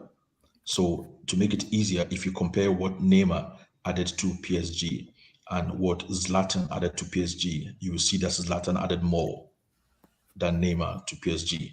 Yeah. You know what I mean? So you would say in that respect, Neymar has failed PSG because in a different scenario, they've had a superstar previously in Zlatan, and he contributed a lot to PSG. So I would say Neymar failed PSG, I mean, who feed each other? and then we were Neymar all or thinking that maybe I mean, who feed each other? Neymar feed PSG or PSG feed Neymar? Or is it I, 50-50? yeah. My opinion on this one is just it's not something that's worked, right? To me, when Neymar was at the peak of his powers, right? I think the PSG midfield just wasn't there. Like they didn't have that world class midfield. The midfield in the PSG has continuously been their Achilles heel. I know they built this. I always tell Tosin this. They built their team around Verratti. Verratti, he's erratic in terms of his temperament in big games. which has cost them so many times in the big nights. PSG, I'll say PSG has failed Neymar. They didn't build that team. They didn't build that team very well for him to be able to carry it. And I can also say the other way. Neymar also, when like we just saw, he's played half of the available league minutes in the last 5 years. So for one reason or the other, either he gets injured or he just chooses not to play, or I think the two just didn't work. PSG and Neymar just didn't work. I think that's why they're trying to turn away to try and get Mbappe to be the lead head of this of this team, this new team. If they're going to keep Neymar, it has to be on the terms of helping the team to actually achieve its objective. And I don't know. It's gonna be an interesting saga to see how the summer unfolds. Fair enough. We'll see. So let me talk about something else. Carl, is your mic working? You don't talk about Calvin Phillips. So you want to Carl, talk about? at this rate, I'll give up right now. Calvin Phillips. At this rate, I'm giving up right now. What are you giving up? Carl, are we giving you guys the titles already? No, Carl, no, the football this doesn't rate- work that way now. Carl, at this rate, I'm You giving guys up. look like you win 32 out of 38 games. No, football doesn't work that way now. We know Carl, now. at this We know rate, I'm football doesn't giving work. up in football. Kelvn Phillips has officially Well, been. let me say something about this guy. So, for the past, let's say, 4 years, 3, 4 years, I've been following this guy. Those who follow my social media on Mhm. Facebook and stuff, I've been following this guy for 4 years when he was in championship with Leeds, Mm. and I always loved the way he played. He he moves with the ball, his pressing, his work rate under Bielsa. I was always impressed, and I always said that if Fernandinho was going to leave, this is the guy that I want. In fact, we did a show in January with Patrick, and we looked at all the different defensive midfielders in the league. We looked at Kante, we looked at Fernandinho, we looked at all these players, and we compared their heat map, right? Mhm. Each person heat map against each other. Mhm. And this guy's heat map was very close to Fernandinho's. In fact, I can even share it with you, Abdullah, and show you what it looks like What? in, Okay. in a minute. And he covers the defensive third really, really well. Mhm. So I've been campaigning for this guy where we gotta get this guy. We gotta get this guy. People are saying, Yep. "Oh, English tax is not good enough." I'm like, this guy is good. Yep. And Very few good. players in England who can play in a 4-1-4-1 man-to-man defensive system under Yep. Bielsa. There are very few. Kante can do it. In fact, I would say N'Golo Kante is the only player I know who can play that system. He's the only one I know. Rodri Yeah. cannot do it. Fernandinho, heck, could What do about it. Declan Rice? Rice can't do it, man. So you Rice think could tire. Declan Rice cannot play in a 4-1-4-1 system? No, but not as a single holding midfielder. Yeah, as a single holding It'll midfielder. be hard for him. It'll be hard. Why? Maybe he can. Maybe I haven't seen him do it. Maybe he can. No, so you think he has not done it before, and people are saying we should buy him for 120 million pounds? No. Yeah, I mean, So why are we buying Declan Rice if he's not if he cannot see play? the Declan single- Rice. Watch Declan Rice. In fact, let me do this, Abdullah, while I'm talking. I'll show you the heat maps of both players. Give me Share me. Okay, Give me 2 minutes, guys. Okay, give me 2 minutes. Talk about something else. Yeah, Eddie, no, talk about I'll just continue to beat this, and then when you get back. So for this Declan Rice, Calvin Phillips, because we've had this discussion with Blue Eyes and Nana and the boys, right? I continue to say if Declan Rice was that good as a lone DM, he fits the philosophy of Pep Guardiola more than Thomas Tuchel. Thomas Tuchel plays with double pivots. He plays with a double pivot of two central midfielders, one left winger, and another central attacking midfielder in a quartet midfield like a diamond, right?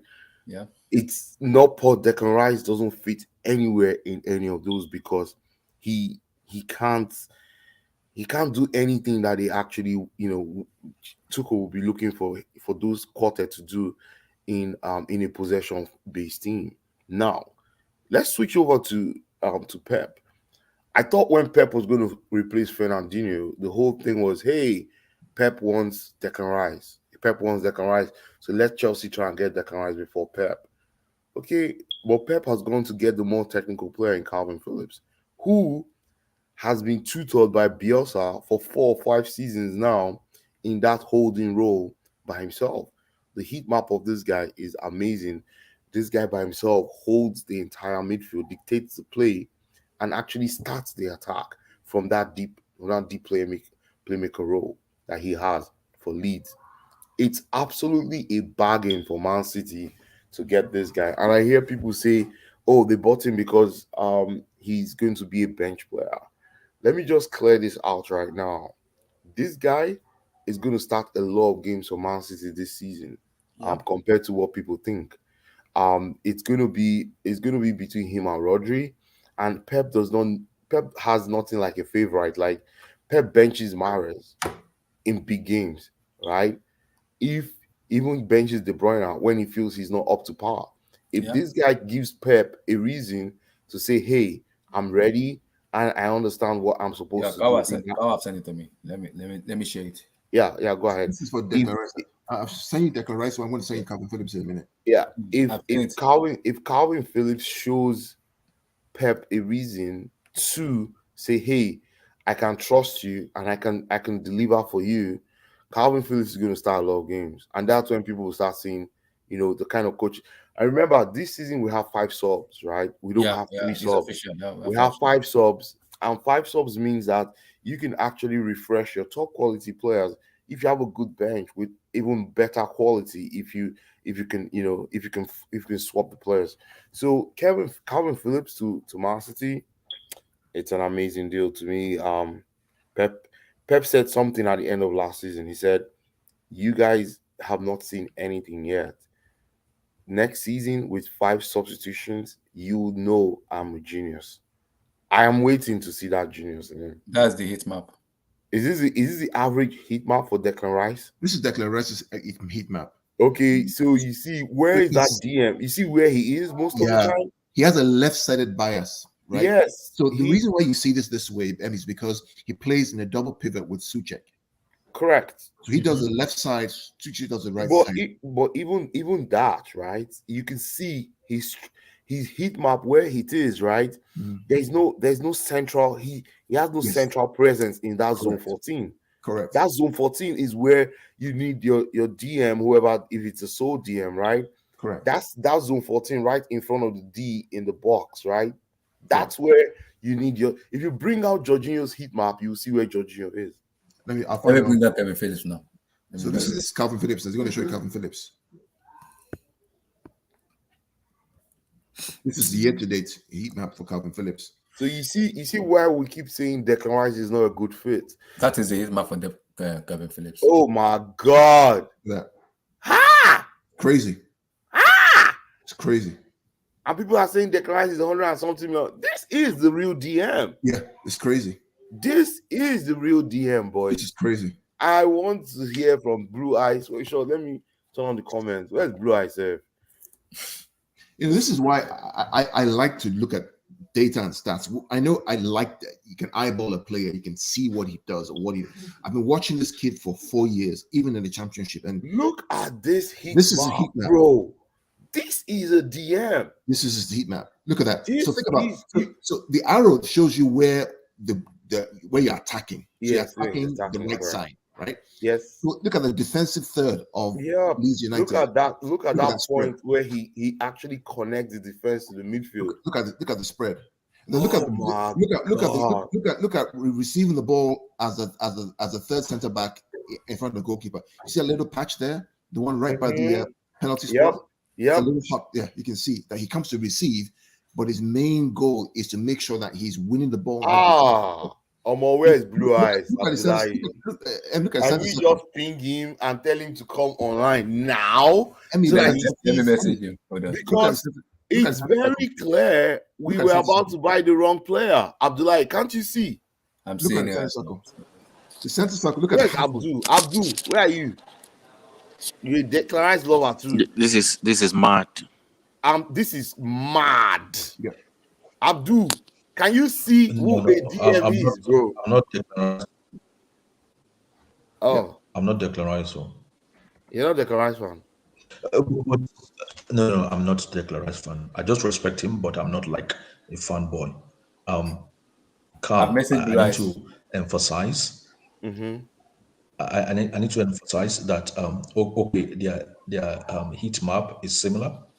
And another thing is just for me to mention, I'm not a believer in stats when it comes to football and most things in life. But the thing Yeah, is, I hear you, bro. Fernandinho is better. Is better. Fernandinho is better with the ball than this kid. But I love this kid, especially when he's playing for England. See, So to think about me personally, yeah. I'll have Fernandinho any day, anytime. Yeah, Yeah, but but Fernandinho Fernandinho is is gone, gone. so he's out of the Gone. picture. It's gone. We can't do that anytime. He's gone. Yeah, Fernandinho is gone. And But it's Yeah, this but kid, what I'm saying, trying to is say this? is like Mhm. this guy, this kid is not a replacement for Fernandinho. he is, or he is. He is, They might have the same heat map, Let me. I'm going to share and you. he I'm might going to be share as you. I'm going to functional. share you another data point. Let me just make one. This is kind of why I rebut your argument, because I look at both sides of the coin. I look at both the football side and I look at the data, because the data is what Guardiola, Klopp Tuchel uses to say, okay, this player has this strength. Here's what they can do. I'm going to share with Abdullahi another metric. You can look at Fernandinho versus Phillips in terms of all the 6 dimensions of how they play: tactical, creative, defensive, technical, and another aspect. Wait, And Carl, wait. they're SSB makes literally a the good same. SSB makes a good point. Do you think it's because of lead system that makes Philip to actually cover more ground? He's correct there. He's absolutely correct that Leeds play a 4-1-4-1 man-to-man system. Mm-hmm. So that means their front five marks your back five 1-to-1. So their front five marks your back five 1-to-1. Their back four marks your front four 1-to-1. And then the poor defensive midfielder has a job. His job is an impossible job. His job is to get the ball back, but also to cover space. Mm-hmm. So he's always on the move. I tried this system with my U14s. It's impossible. No, you'll die. You want to kill them. They want that. Their lungs will burst. It's Are you mad? Don't do that, man. In the 4-1-4-1 has 2 jobs. One is to make sure they win the ball, wherever the ball is, whether it's left, right, or center. That's why you see Kelvn's heat map in the defensive third is equal left and right, because he's tracing the ball up and down. Wow. Whether they switch the play to the left or to the right. And then he has another job, which is to cover space where the ball may be passed to. So he has to make the right decision on where the ball is going to be passed to, because if they get past him, they're in behind. Yep. Because the back four don't cover, they just basically mark 1-to-1. Yeah, they just positionally, maintain their spots, right? And they play high line too. And they play high line too, and they like to build as well. Yeah. So people will say it's lead system, but to me, it's just about. I think it's also about the player owning this system, because this guy plays this. He has played this system for like 4 years, 5 years. Which is and why I can bet you, if you bring out the heat map every year, it looks almost like this. Which is why he was injured last year, because you cannot keep that for 3 years and not get injured. Don't put your under 14s to this kind of style. I tried one time, man. This guy in Philip guy, he has a good engine though. I've seen his tenacity too in winning the ball. I'm sure if you bring out his defensive attributes too. I'm going to share. I think we might start understanding, the all round. I've watched this guy too. Let me share. And I've really been impressed with what I've seen in him, because as an English player, I don't expect him to be that technical, but he's actually a very technical, central defensive midfielder. And, I'm going to share with you. I know he's not Fernandinho, but also Abdul. This guy carries the ball too, like Fernandinho. He carries I know Fernandinho is a different class. Of course, we all know how old was Fernandinho when Man City bought him. 27. I think he was already 25 or 26. Yeah. He was 20. Yeah, he was already in his prime. This guy is just 24. So he still has a way to go. I'm going to share with you. Get to that level. I compared him to it's not good. I compared him to Fernandinho in terms of all the attributes we talk about: defensive, offensive.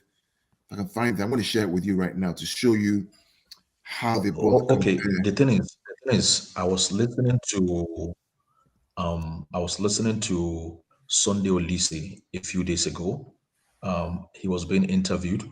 I think he published a book or something like that. Yeah, I saw it. Abdul, don't say it. Abdul, don't say it. Don't. What was about the book? Don't. I listened to it. Don't.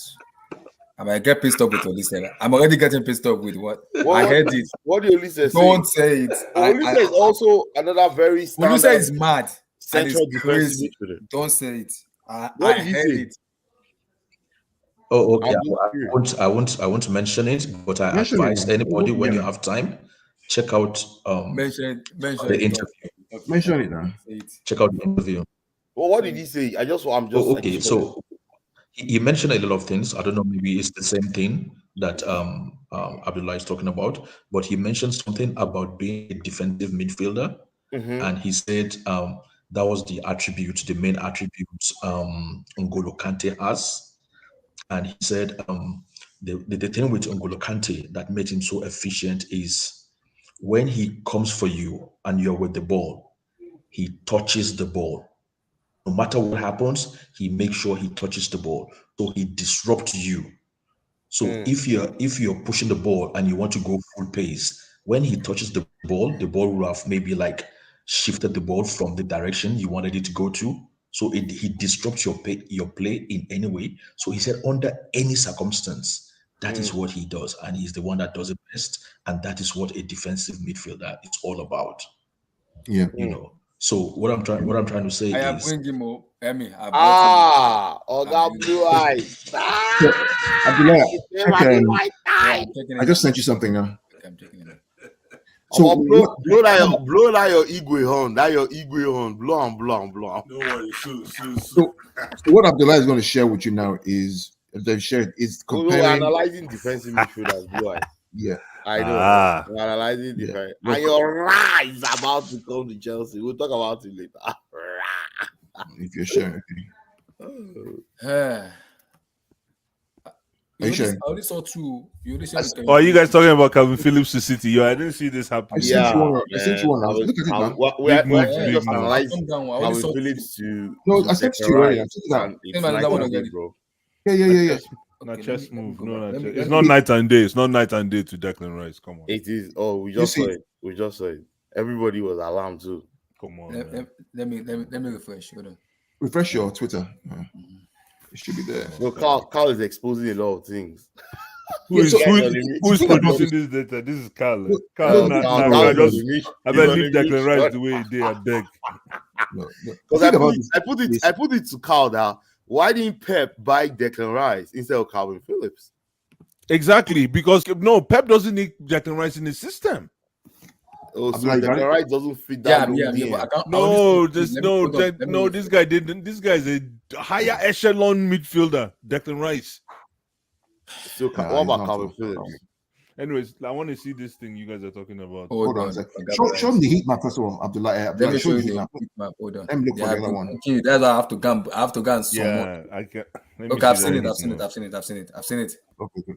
So let me refresh. it. I've seen it. Okay, show me the heat map first of all. Let me of show both Blue Eyes the heat map. Blue Eyes first. This is Declan Rice. Blue Eyes. Wait, hold on. This is Declan Rice heat map. So Declan Rice, because he plays in the two, normally with West Ham, he has a left-sided bias, right? More on the left side of the field. And so you can see this now. The arrow is where we're attacking. We're attacking from left to right. And he's has a left-sided bias a lot of time in there. If you notice in the build-up near the goal, he's not really as present as he is. Look at the middle of the field, the center circle, he's not really there because they play a 4-2-3-1. So him and Ziyech split responsibility. If you look at Ziyech, you see Ziyech has the exact same heat map, but on the other side. Are you following me? Because they play a 4-2-3-1, which is expected. So let me go to Kevin. If you look at Calvin Phillips, because he plays in a Gabriel Rice. 4-1 system, This is Kevin Phillips. right? Under Bielsa, this Okay. is Let me explain this. Let me explain this heat map to you. Go back to Declan Rice for 1 second. Okay. Let me explain something This is very right. This is fundamentally different to you here. I love this heat map. Okay, so you see what you see with this Declan Rice heat map, right? What do you notice? Like Carl rightfully said, these are left-footed. What did you call it? left-sided bias. Left-sided bias. But nobody's talking about where the ball ends up anytime the ball is in this region. You know why? Because Declan Rice has more long-range attack weapons to his weaponry. That's why you see him. He doesn't have to be all over the place. Go back to Calvin Phillips. Let me tell you the difference. Calvin Phillips is a pit bull. He's a pit bull type of midfield. Give me that Calvin Phillips slide. I will show you the difference. Declan Rice can be in one spot and orchestrate a game. Kelvn Phillips is a pit bull. He can be all over the place. That's a fair argument to make, but I think the reason why you don't see him all over the whole place is because they're playing a 4-2-3-1. No, but the thing with Declan Rice, right, is because he's a pass-first midfielder, he doesn't have to really be all over the place. Not necessarily. That's not what the heat map shows, though. What the heat map shows us where you know where I know where all the balls. You see, because this heat map, this is basically where he operated, right? But we don't know where the balls ended. Right. So, but that's a whole different discussion. But exactly. You talk about the area on the field where the player is most active. Okay. That's what the heat map shows. Is where on the field is this player the most active? And Declan Rice's activity is predominantly on the left side of West Ham's midfield. But because it plays in a 4-2-3-1 with Ziyech, we expect this to happen. Are you following me? Right? And they have more structure than Leeds United have. Right now, go to Kelvn Phillips now, because Phillips is a single pivot in a 4-1-4-1 man-to-man. Exactly. His work rate is much more in the defensive third of Leeds United. Exactly. Kelvn Phillips is not a ping. Declan Rice is a ping masters. A midfielder that is a ping that can ping the ball. That's Declan Rice. Right. Kelvn Phillips is more of a He's a destroyer. Thank you. Right, he right. His job is to put out fires across that defensive third. Hence why, hence why you see this heat map. Right, correct. Which Fernandinho was more like that. Fernandinho's role was to be more of a destroyer than him. And Rodri is the kind of person who is more of a builder, a passer, a mover of the ball left and right. Phillips is more of a destroyer. I'm going to destroy the play, win the ball back, give it to you to run. That's why you don't see him play in the final third much. In fact, Rice's heat map is further upfield than Phillips' one is. There you go. Right. So there are two different kinds of players depending on what you want to play. But Abdullah, I sent you the let me see Phillips. Let's look at it. So this is workout schedule. Right. So pull this up in a minute. So Fernandinho is in blue and then Phillips is in green. Right, so the numbers around creativity, Fernandinho is has more 67 more than Phillips. In terms of attacking, actually, Phillips has a bit more than Fernandinho. Technical, he has a bit more than Fernandinho. Tactical, he has a bit more than Fernandinho, and then defensively, he has a bit more than Fernandinho. So where Fernandinho is strong is in the blue, in the creative, and that's about it. But then Fernandinho didn't play much this season as well, so that's probably why the numbers are a little skewed. Are you following me?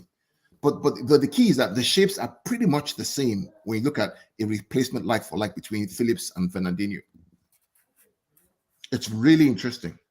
So when Patrick and myself have been tracking this guy for months, and we said from the beginning, if City wants to replace anybody, in my opinion, we looked at Bissouma, we looked at this guy. I went to Italy, the guy that was in Germany, I went to Italy, that black guy. What's his name again?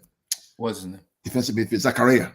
No, then Zakaria. We looked at Zakaria, we looked at him, we looked at Rice, we looked at a few other defensive, we looked at Verratti, all those guys. We looked at them. We just felt that the best fit, in our opinion, was Phillips, and City should go for Phillips. I've been tracking this guy for the past 6 months, and here we are today. I think we've signed it. Yeah. But for Chelsea, I think the question for Chelsea will be, what system does Tuchel want to play next year? If Tuchel wants to play a double pivot in a 4-2-3-1, which he may want to play with a striker, two wingers, a number 10 and 2 holding, then Rice will be that person with somebody else next to him, right? In my opinion. If he wants to play a single holding midfielder, who does it go to? These are the questions that you guys need to It's ask. no big deal, man. We'll cross that river when we get there. We already have Jorginho. Then you play Rice. I go Jari, I beg. You play Rice and Jorginho then. Yeah, comfortable people. You can go to the Jorginho and Rice. Chai. It can work out. That's my ideal midfield right there. You can play Rice and Jorginho. Chai. One is a builder, one is a destroyer. Chai, play that too. I will take Billy Gilmore right now. You relax. Well, at least you don't have Fred and McTominay, so I mean, yeah. Relax. So, Vilton, Kelvn Phillips to Vilton has left. He's left. So King, Kelvn Phillips, Manchester City. For me right now, is for me just hand over the Premier League title to Man No, City.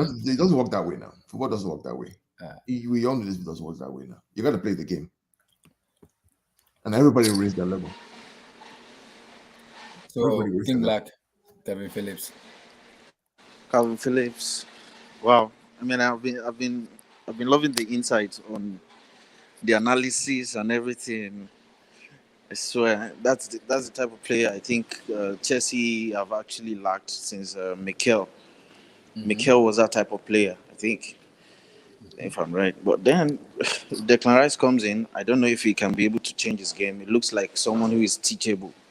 That's the only thing I say about Declan Rice. I think he's teachable. He's someone who, just like Mikel. Mikel was like the number 10 before he became, the DM who don't have to go forward, because he was teachable. It was easier for Chelsea to be able to, to play him in different position he has not been used to. So I think Declan Rice will still be good. But then for Kelvin Phillips to City, it's over. It's over.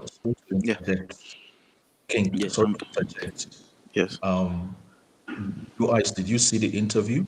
Sondio Lisa's interview a few days ago? Blue Eyes is not. I think Blue Eyes is. I just saw Thomas Tuchel's heat map, and it's opposite to Declan Rice. It's on the other side. Wow. That confirms what we talked about, right? About the bias and the bias, the two. It's absolutely on the other side.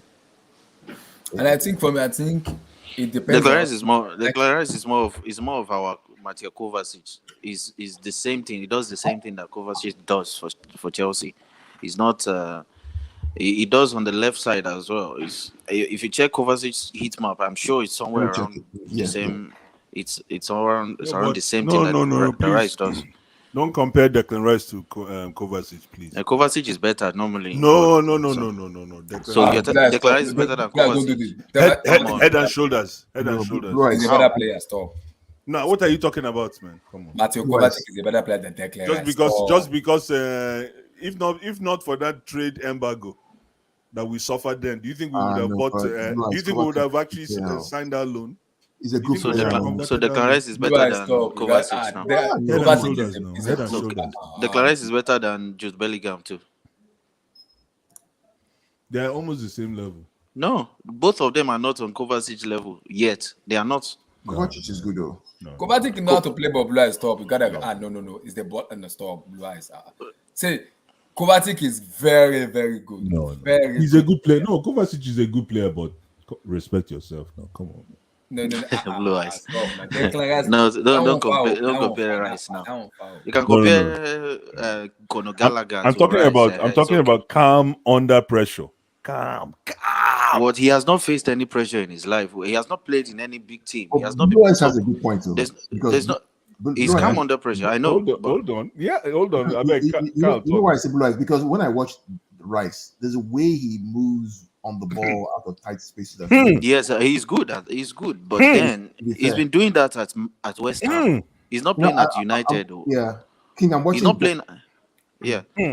When I watch Declan, I go, this guy the baller. You know that kind of player. He's a player. This guy balls. This guy.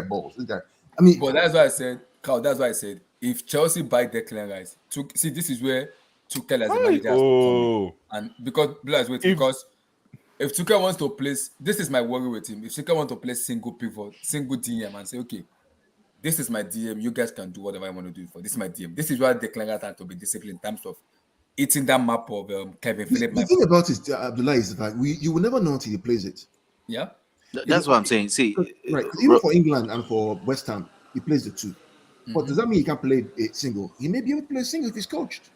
Yeah, absolutely. It depends on the what I've seen of the guy on the ball, the way he plays the ball, he's good on the ball. But the problem is he's going to be caught up on transition. Is not as good as Kelvin Phillips. And do you know the problem with playing in Chelsea? Sorry, the problem with playing in Chelsea is that the opposition team 60% of the times they are sitting back.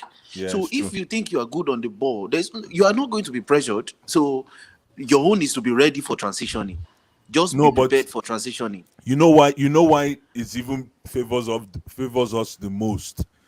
for teams that sit back is because when you sit back, right, you give Declan Rice the room to make those long passes. To who? To people running deep. Running deep to the throwing line and be to the over line. One of There's those. no way to One run of those. One of those. You have to be able to peel away, no matter how low. No, but that's why you're Blue an Eyes, attacking force. You peel but away. Blue Eyes is Declan Rice that But I'm good that seeing he it. can pin a pass, and the bro. pass will get into the box of the opposition, and it will not get to the goalkeeper. No, Declan Rice can send. You know, a what do you call it? What's wrong with Abdullahi? I don't know. What did he win? But It if looks like he won there some is no room for the pass, Abdullahi, you you see, okay? if there's no room for the pass, Blue Eyes, Yeah. Blue Eyes. IWF See, if for Which a IWF? club that is allowing you to play, Yeah. where do you pick up the ball to throw the pass? Like, is it No, listen. is it when what I'm is it when saying we is are this. under pressure or when we are pressuring the but opposition? you know ball now. The reason I made that statement is if you give Declan Rice space, he will punish you. If you don't give him space, he will run at you. So Yeah, it's that's actually good. Yeah, I get that's what I'm saying. I also That's what I'm trying to say is that if you have to pick your poison with Declan Rice. Are you going to play man to man? If you play man to man, then he run at you. I also have something, Blue Eyes. If you give him the space, I'm just wary. I'm just wary ahead. of if he's 10 yards away from his position, because of his movement, because of how he moves the ball and how he wants to receive the ball. He likes to go so high. No, you're missing the point. He likes, listen. When he's on that run, you see, we look at that run. When he's on that run, at the end of the day, he loses the ball. These guys are haunting us. This is Chelsea. He's not playing against Newcastle.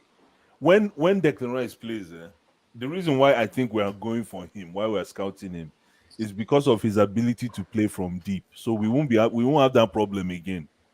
Declan Rice can stay right. You see those passes that can engage our attack. Declan Rice can execute those from deep. Yes, I've seen him as well. From deep. So 9 times out of 10, Declan Rice is always going to be tucked in. He's always going to be there in front of the he doesn't have to go far to go and help the midfield because the guy is intuitive enough to engage from deep. Well, if depending on his role, if that's what he's going to be doing, fine. It's not about his role. It's about his leaning, his DNA. It's what he does, whether you put him in a role or not. He already knows how to be efficient. The ball a player. It's just that people don't want. He's a good player. He's a good player. I've seen him play. But I don't know if he's going to be better as a double pivot to be honestly fair, whenever I watch Declan Rice, he's grown on me. Like same here as well. Same here. I didn't want to listen to. There's a move that he makes when he's on the ball, the way he kind of shifts his body and make that pass. Yeah, and the way he gets away from in tight spaces as well. There's a way. He knows how to just get himself away, and he makes that move. That's what I like about him. If Kovacic or Jorginho passes the ball, if he passes forward, he doesn't open up space to receive the ball, especially in if he passes forward instead of him moving like horizontally. Angles and distance. You get. Instead of him moving horizontally, he will not move. But for the Rice, when he passes vertically, he moves horizontally, he receives the ball. Absolutely. I think he's good. He's good at that. So. He must be every coach's dream, man. He must be. I think so. Why is it not Pep's dream? Because Pep didn't go for him doesn't mean nothing, man. Pep already has Rodri, right? So you want something different. Of course, that's almost the same profile. You see something different, right? That's almost the same profile, man. Yeah, that's true. But so for Calvin Phillips, I think with Rice, I mean, I like what he's doing. He's not signing a new contract with West Ham. I heard his salary is something. I think he's coming to Chelsea, bro. I have a feeling he's coming. You know what his salary is right now at West Ham? Like 100. One something, 160 or something. At 30K. Really? Not lie. No, he's more than 30K. It has to be more than 30K. No way. 30 grand. Let me check. Abdullahi, open Google. Yeah. I think he's on 100K. Open Google. I think he's on 100K. I think his deal was 100 grand. Open Chai, Google. chai, Live. chai, chai, chai, Open chai, Google. No, no, it can't be. Yeah, I'm chai, doing it That's right an now. England international. Okay, so chai, chai. Declan Rice's new contract is worth 200,000 per week. Has been offered. Has Yeah, been they offered. He Yeah, has so not they want signed to, it. they want to Yeah, make him yeah. the highest paid player in the club. What's That's the what current that's one? Go to how much does Declan Rice earn per month? So let me see how much That's does he true. earn per month. He's gonna come here and earn He 200 earned- as well. Wait, he earned 780 euros. A year. Yeah. So Divide which by is 52. approximately Divide by 156. 52. It's how much? 156. That's 156. Yeah, that's true. That is 30K. I'll tell you now. That's about 150K. that's about 30 150K. something Like, K. is that a year or? I tell you. No. I told you Wait, guys. 708K divided by 52 is what? I think that's the math, though. Declan Rice signed a 5-year contract, 780K contract with West Ham. An average annual salary of 156K. 156 in 2022. Rice will earn a base salary of 156 while carrying No, a he cap currently earns £62,000 per week. per week. Yeah. There you go. That makes sense. It's a 2K. Yeah. That makes sense. 60K per week. Yeah. So if we're going to be giving Reese and Mason Mount 200, 250, so it's coming to earn No, 200 as well. who told you they're giving them that? They are giving them more. Oh, they're giving Reese is going to be on That's what 200. Steven though. said. Madrid will just collect this guy and give him 300. What are we saying? What are you talking Madrid that is not means joking. our salary weight now. That means our salary cap has exploded. The thing is, we will not are have you a a 40 big or club? 40 squad, 40-man squad anymore. We will just have maybe at maximum like 18 players. No, you can't have 18 for 65 games. It's not possible. But we are not going to be having all these Barbara man, all these people on loan. Yeah, in- I all understand. over But the world. I understand, but you can't play 65 matches in a league season or in a season with 18 players. It's not possible. I agree with that. Yeah, And you Emmy, cannot. the funny thing about You this need at least between 26 to 30 players. Emmy, the funny thing about this whole thing is because the World Cup is in November, December, guess when the last game of the Champions League group stage is going to be? October. Yeah. In September, we play 12 that games. That means in September, you're playing every week, Monday. So you're playing Saturdays, Wednesday, Saturday, Wednesday, Saturday. Correct. For 5 weeks non-stop. Correct. And then you have that also in September too. Correct. Because you want to play the group stages before they go on break for the World Cup. They want to finish up the group stages of the UCL.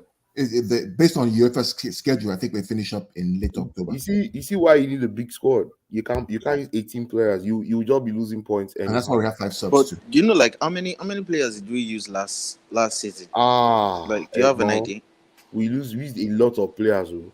We used at least almost 30 are you sure players. we used 20? No, we used more than 20. More than 20. Okay. We used more than 20. Oh yeah, you can check. I'm sure So let we me used at come least to 25 players. That's outfield players, right? Without the goalkeepers.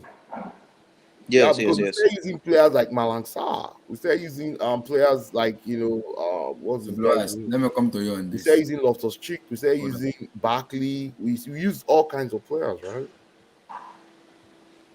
Who's this? Werner. Matthias de Ligt, Abby. Blue Eyes, according to the reports, Juventus have said they are okay and have given their green light to the IAAF Intersport Corona to join them. And these whites, I don't know. On loan? No, swap. No, swap deal with IAAF Intersport Corona to join them, and Matthias Delis is joining Chelsea. So, Blue Eyes, your take on it? Nice swap deal, man. Fantastic. I mean, we lose on the attacking front, but we reinforce defense and we make a statement. This is a statement swap. Matthias de Ligt is exactly what the doctor recommended. I think you are the first person. You are the first person that have said it. You are the first person that said it. I've been shouting and singing his praises for Wait, a very is long Todd Bowley listening to you? No, it's not about we that. were here now. Both I and Blue Eyes. We were saying. Wait, is Todd Bowley listening to the both of you? Because you were like, I want my top player, man. This guy, and the sky is his limit.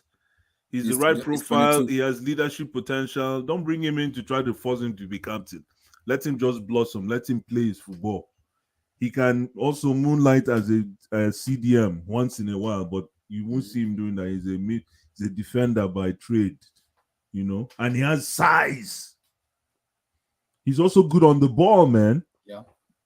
And then when you come to a team like Chelsea, where possession is key, it also encourages a lot of defenders. When a team that plays with a lot of possession, defenders can now engage. They can be part of the entire play instead of always playing under tension. So I think this is a fantastic signing. For Timo Werner, I think this is a chance for him to start part. And under Allegri's system, we counter defensive because of his pace. Pace, yeah. Just imagine he's gonna rip them apart on the wings. I'm telling you. And you have Vlahovic and Timo Werner. That's Federico Chiesa coming I'm in telling you, man. Keep an eye on Juve with Timo Werner. I think it's a good trade. It's a very good swap deal, man, in my humble opinion. But the sooner we can get this done, the better. I need Matthias de Ligt at Cobham immediately. Immediately, yeah, man. Emi, Matthias de Ligt and IWF in the Sport Racona to Juventus. Hey, let's talk about Matthias de Ligt. So the Ligt is I followed this boy when he was in Ajax, right? That's Ajax team that got to the semi-final, bottled against Spurs. Yes, bottled against Spurs. Yeah, he's a good defender. He reminds me of these traditional defenders, right? He's a traditional, that traditional defender. Very hard on his tackle, very good positionally. My problem with him is I think sometimes he gets that concentration lapse. Remember, this boy was 19 when they bought him. Yeah, 19 when they bought him in Juventus. I think they were thinking at that time they wanted to, they wanted him to, succeed the likes of Bazagli, Bonucci, this guy too, Cellini, but he was too young. At 19, 20, a defender. Even if you played, Champions League semifinals and he just played only one time, you still not, you still don't have that experience. And a couple of errors he made, I think that first season, kind of backtracked him. And, he was at the time the best young defender at his age. I watched this guy in the Euro under 21, I think about 5 years ago or 4 years ago. He was so good. Now the thing is, now he has to step up to the big boys, right? He has, he's reached the place to Bamba now. So there's no hiding place for him. If Chelsea is going for this, if Chelsea is going for this guy, it's because they believe in him and they want him to be the core fulcrum of their defense going forward into the next 5 years. So he's a good player. He will learn very well under Thiago Silva. I think Thiago Silva being there one season, or maybe who knows, Thiago Silva defies age and comes another does 2 more seasons to help this guy, because I still think the league needs an older, more experienced defender by his side to kind of help him, transition and be that player and even unlock some of the potentials that he has. I believe this guy has good potentials that very many people have not really seen in that Juventus shirt. I think Juventus, like I hear from Albert, it kind of set him back. It set him back a bit. He was supposed to have been fast tracked, to one of the best central defenders in Europe, but that has not happened yet. I think him coming to Chelsea, this guy actually, Tuchel actually work with him and help him improve a lot. Now, where is he going to play? I'm hearing just that he doesn't play well in the back three. He's not back three kind, because the attributes that you need for back three is right the central center back. He gets sucked in easily, and that's something, as a central center back, you're kind of a sweeper. If you understand that sweeper role, from back in the days, when you have people like Baresi, those are sweepers, people that at the last line of defense, and they read the game very well. He still has a bit to actually improve there to be able to play back three. I'm not seeing him. I'm seeing him more in the back four. But I'm thinking, if we're getting the league, are we going to play a hybrid system? Because he's not going to play in that center back. He's not going to play on the left side. He's not going to play on the right side either. It's going to be interesting how Tuchel uses this guy. Something to look out for. But yeah, he doesn't play in the back three in Holland and in Juventus. Juventus play back four. In Holland, anytime they switch to a back three, they rather play Nathan Ake, Van Dijk, And kind of, Timber. And Timber. and Simba. Yeah, they rather play those three without him. But when they switch to a back four, he plays in the back four. He tells me a lot of things about kind of his oh, Kuda, chill, relax. But for this guy, I think he's a good player. I hope I hope he comes to Chelsea and let's see what he's made of, because this will be his own rodeo now. He has to now show he's good. For our guy, the IWF tracker, Timo Werner will cook in Juve. You know why? They have Pogba that'll get his runs from that midfield, right? Pogba, you see a lot of Pogba to Timo Werner in Juventus going forward. Like, you see that combination is going to cook, and they also have this guy Chiesa who's going to come back also sometime, and they also have Vlahovic. Timo Werner playing off of Vlahovic is going to actually help him, because Vlahovic is that kind of striker. They can play among between each other, and they're not. Vlahovic is not selfish. He will be able to push the ball forward for Timo Werner, get Timo Werner running into space, and go back and get the ball for the crossing and tapping. I think you'll be seeing a lot of that dynamic and that triangle between Pogba, Timo Werner, and Vlahovic. That triangle is going to be very unique. I think in Juventus, you also see this guy. What's his name on the Di Maria might also come and play a good role for this guy too. But it's a good swap. It's a win-win for everybody. I think Timo Werner gets to play more regularly in Juve, which will help his confidence. And I think he'll play with players that suit him more in Juventus than Chelsea. My brothers, man, my brothers. Okay, me. Hey, to sign to see. We just finished talking about Neymar. That's when you're coming up. This guy, then shit. Okay, yeah.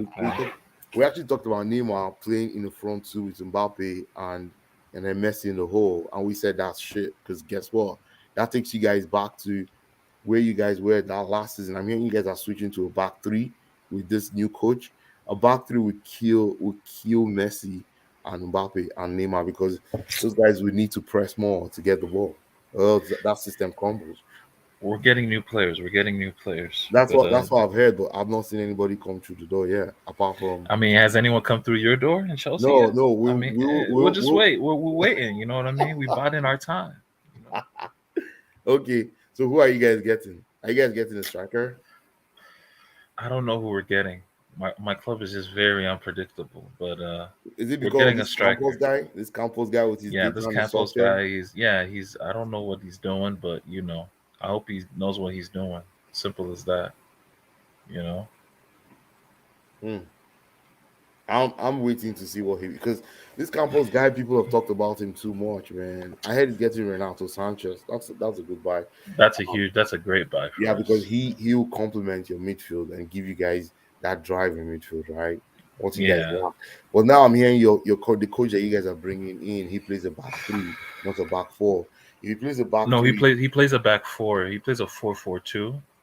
Strict 4-4-2. Like Simeone. Yeah, but the 4-4-2 he wants to be as compact as possible. That's his thing. He likes to be compact. So 4-4-2, two banks of four, two strikers pressing up top. But I don't know if he can do it because of the profiles of players we have. But we'll see, though. We'll see. If you want to play 4-4-2, your two central defenders, there's two central midfielders have to be N'Golo Kante and somebody. N'Golo Kante, what? No, I'm just saying, like prime N'Golo Kante, the person has to be able to cover ground. Like those two central midfielders would need to cover a lot of ground. No, but you can have Renato play on the right side, and you can have on the right side of midfield. Then you can have, If you say Verratti, I'll eat you, because guess what? Verratti and Renato would not work. One of them will need to. No, not two in the middle. Renato will stay on the right. He'll play on the right hand side. Like a right. Someone else will sit. Yeah, exactly. That's where he played when he played Chelsea. When he dominated Chelsea at the bridge. No, at the bridge he played through the middle. No, he started from the right hand side. but mostly he was coming through the middle. He Yeah, was he had coming. license to go in field, but he started on the right flank. Yeah, That's why he was up against Alonso a lot and he was cooking it. well, he But he drew Alonso into places Alonso didn't want to go. yeah, but y'all talking about the lit. Just finish Yeah, up yeah, the yeah. lit. Let me allow Abdul. We just taking time when Abdullah was out. Abdullah, you I'm could take. back. I'm back. Carl, Matthias Delete and IWF International Sport Corner. I mean, when Delic was at Ajax, I liked him. Mm-hmm. I liked his leadership, especially in that Champions League run when he got to the semi-final with De Jong and all these other guys. But he went to Juventus. I felt a little too early. I felt that he hasn't really pulled up trees at Juve this year. He loses concentration very easily and gives up silly goals and silly mistakes. Maybe it's a lack of coaching. Maybe it's lack of confidence. I don't know. But even in the Champions League run, the goal that Spurs scored, the third goal that Moura scored, or whatever it was, he was responsible for that mistake. Yeah. And let me just add to what you're saying, Carl, real quick. I think another thing that's affected this young man is he's had three different coaches, right? He's Yeah, had Sarri, Pello, and Allegri, and all three coaches play different styles of football, especially from defense up the way to midfield. So he's not had any coaching. I don't think this boy has been coached. Let me just say it that way. He's not been coached to become what he's supposed to be. Let me just put it that way. But Ironically, though, he said in an interview that he went to Italy to be coached into being, yeah, one of the best defensive players in the world because that's what they yeah, coach in Italy, apparently, yeah, right? the coach, So, yeah, yeah. the coach defense. but That's yeah, true. man, Delay has so many weaknesses. Like he's Yeah. a little bit heavy-footed, um, like a lot of handballs. He doesn't keep his hands close to his body, Oh and he's boy. cost Juventus a lot Soft, of times with soft skills. with his handballs and stuff in the box. Um, yeah, he can be a little bit, over eager to win the Yeah. ball He gets like sucked that. into the ball. Yeah, he gets Yeah, sucked and into the ball. in the Euros it showed too, right? He's the reason why the Dutch went out in the Euros. That Yep, mistake he yep. made. You're right. So I mean, De Ligt but everything else, leadership, those leadership traits that I saw as a 19-year-old at Ajax, I haven't seen it really that much at Juve. Like the leader seems to be Bonucci in that back line, even though he's not the best, even though De Ligt is a better player than Bonucci. Yeah, It just seems like he's the leader, right? And De Ligt is just, the guy in the background. And I don't know, I don't think he's grown as a leader. You know what I See, mean? let me tell At you Juve. this, Tosin and Carl, right? Mhm. Guys, if Thomas Tuchel turns this guy around and makes him world class, no, we have to give props to Tuchel though. We'll No, have to but give we'll no, have to you give him you don't. props. You Oh don't. yeah, no Why? doubt, no doubt. Yeah, You because don't. he's not this guy is not a finished article He's a yet. little bit arrogant too. He's super well, arrogant. I think the thing about it is Tosin is if you remember that Champions League run, No, he's not arrogant. He always owns up to his right? mistakes I though. mean, yes, he was young, 19. So those traits are still there. That is still there. It's a question of can he be coached to get those things out of the system? No, but can Exactly. he? What I want to know now is, can he be the man in defense? The man organizing a back line. Can he do No, he that now? cannot be the man. That's what he was supposed to be. That's what he was supposed to develop into while at Juve. Like he'll take the hold down because that's what he was doing, kind of, Ajax. at Yes, Ajax. he So Yeah. can. But yes, he can. To answer your question, yes, he can. Listen, if Matthias de Ligt, with all those shortcomings that you listed, Tosin, you're spot on. But Mm-hmm. in a team like Chelsea, where possession is our stronghold, Mm-hmm.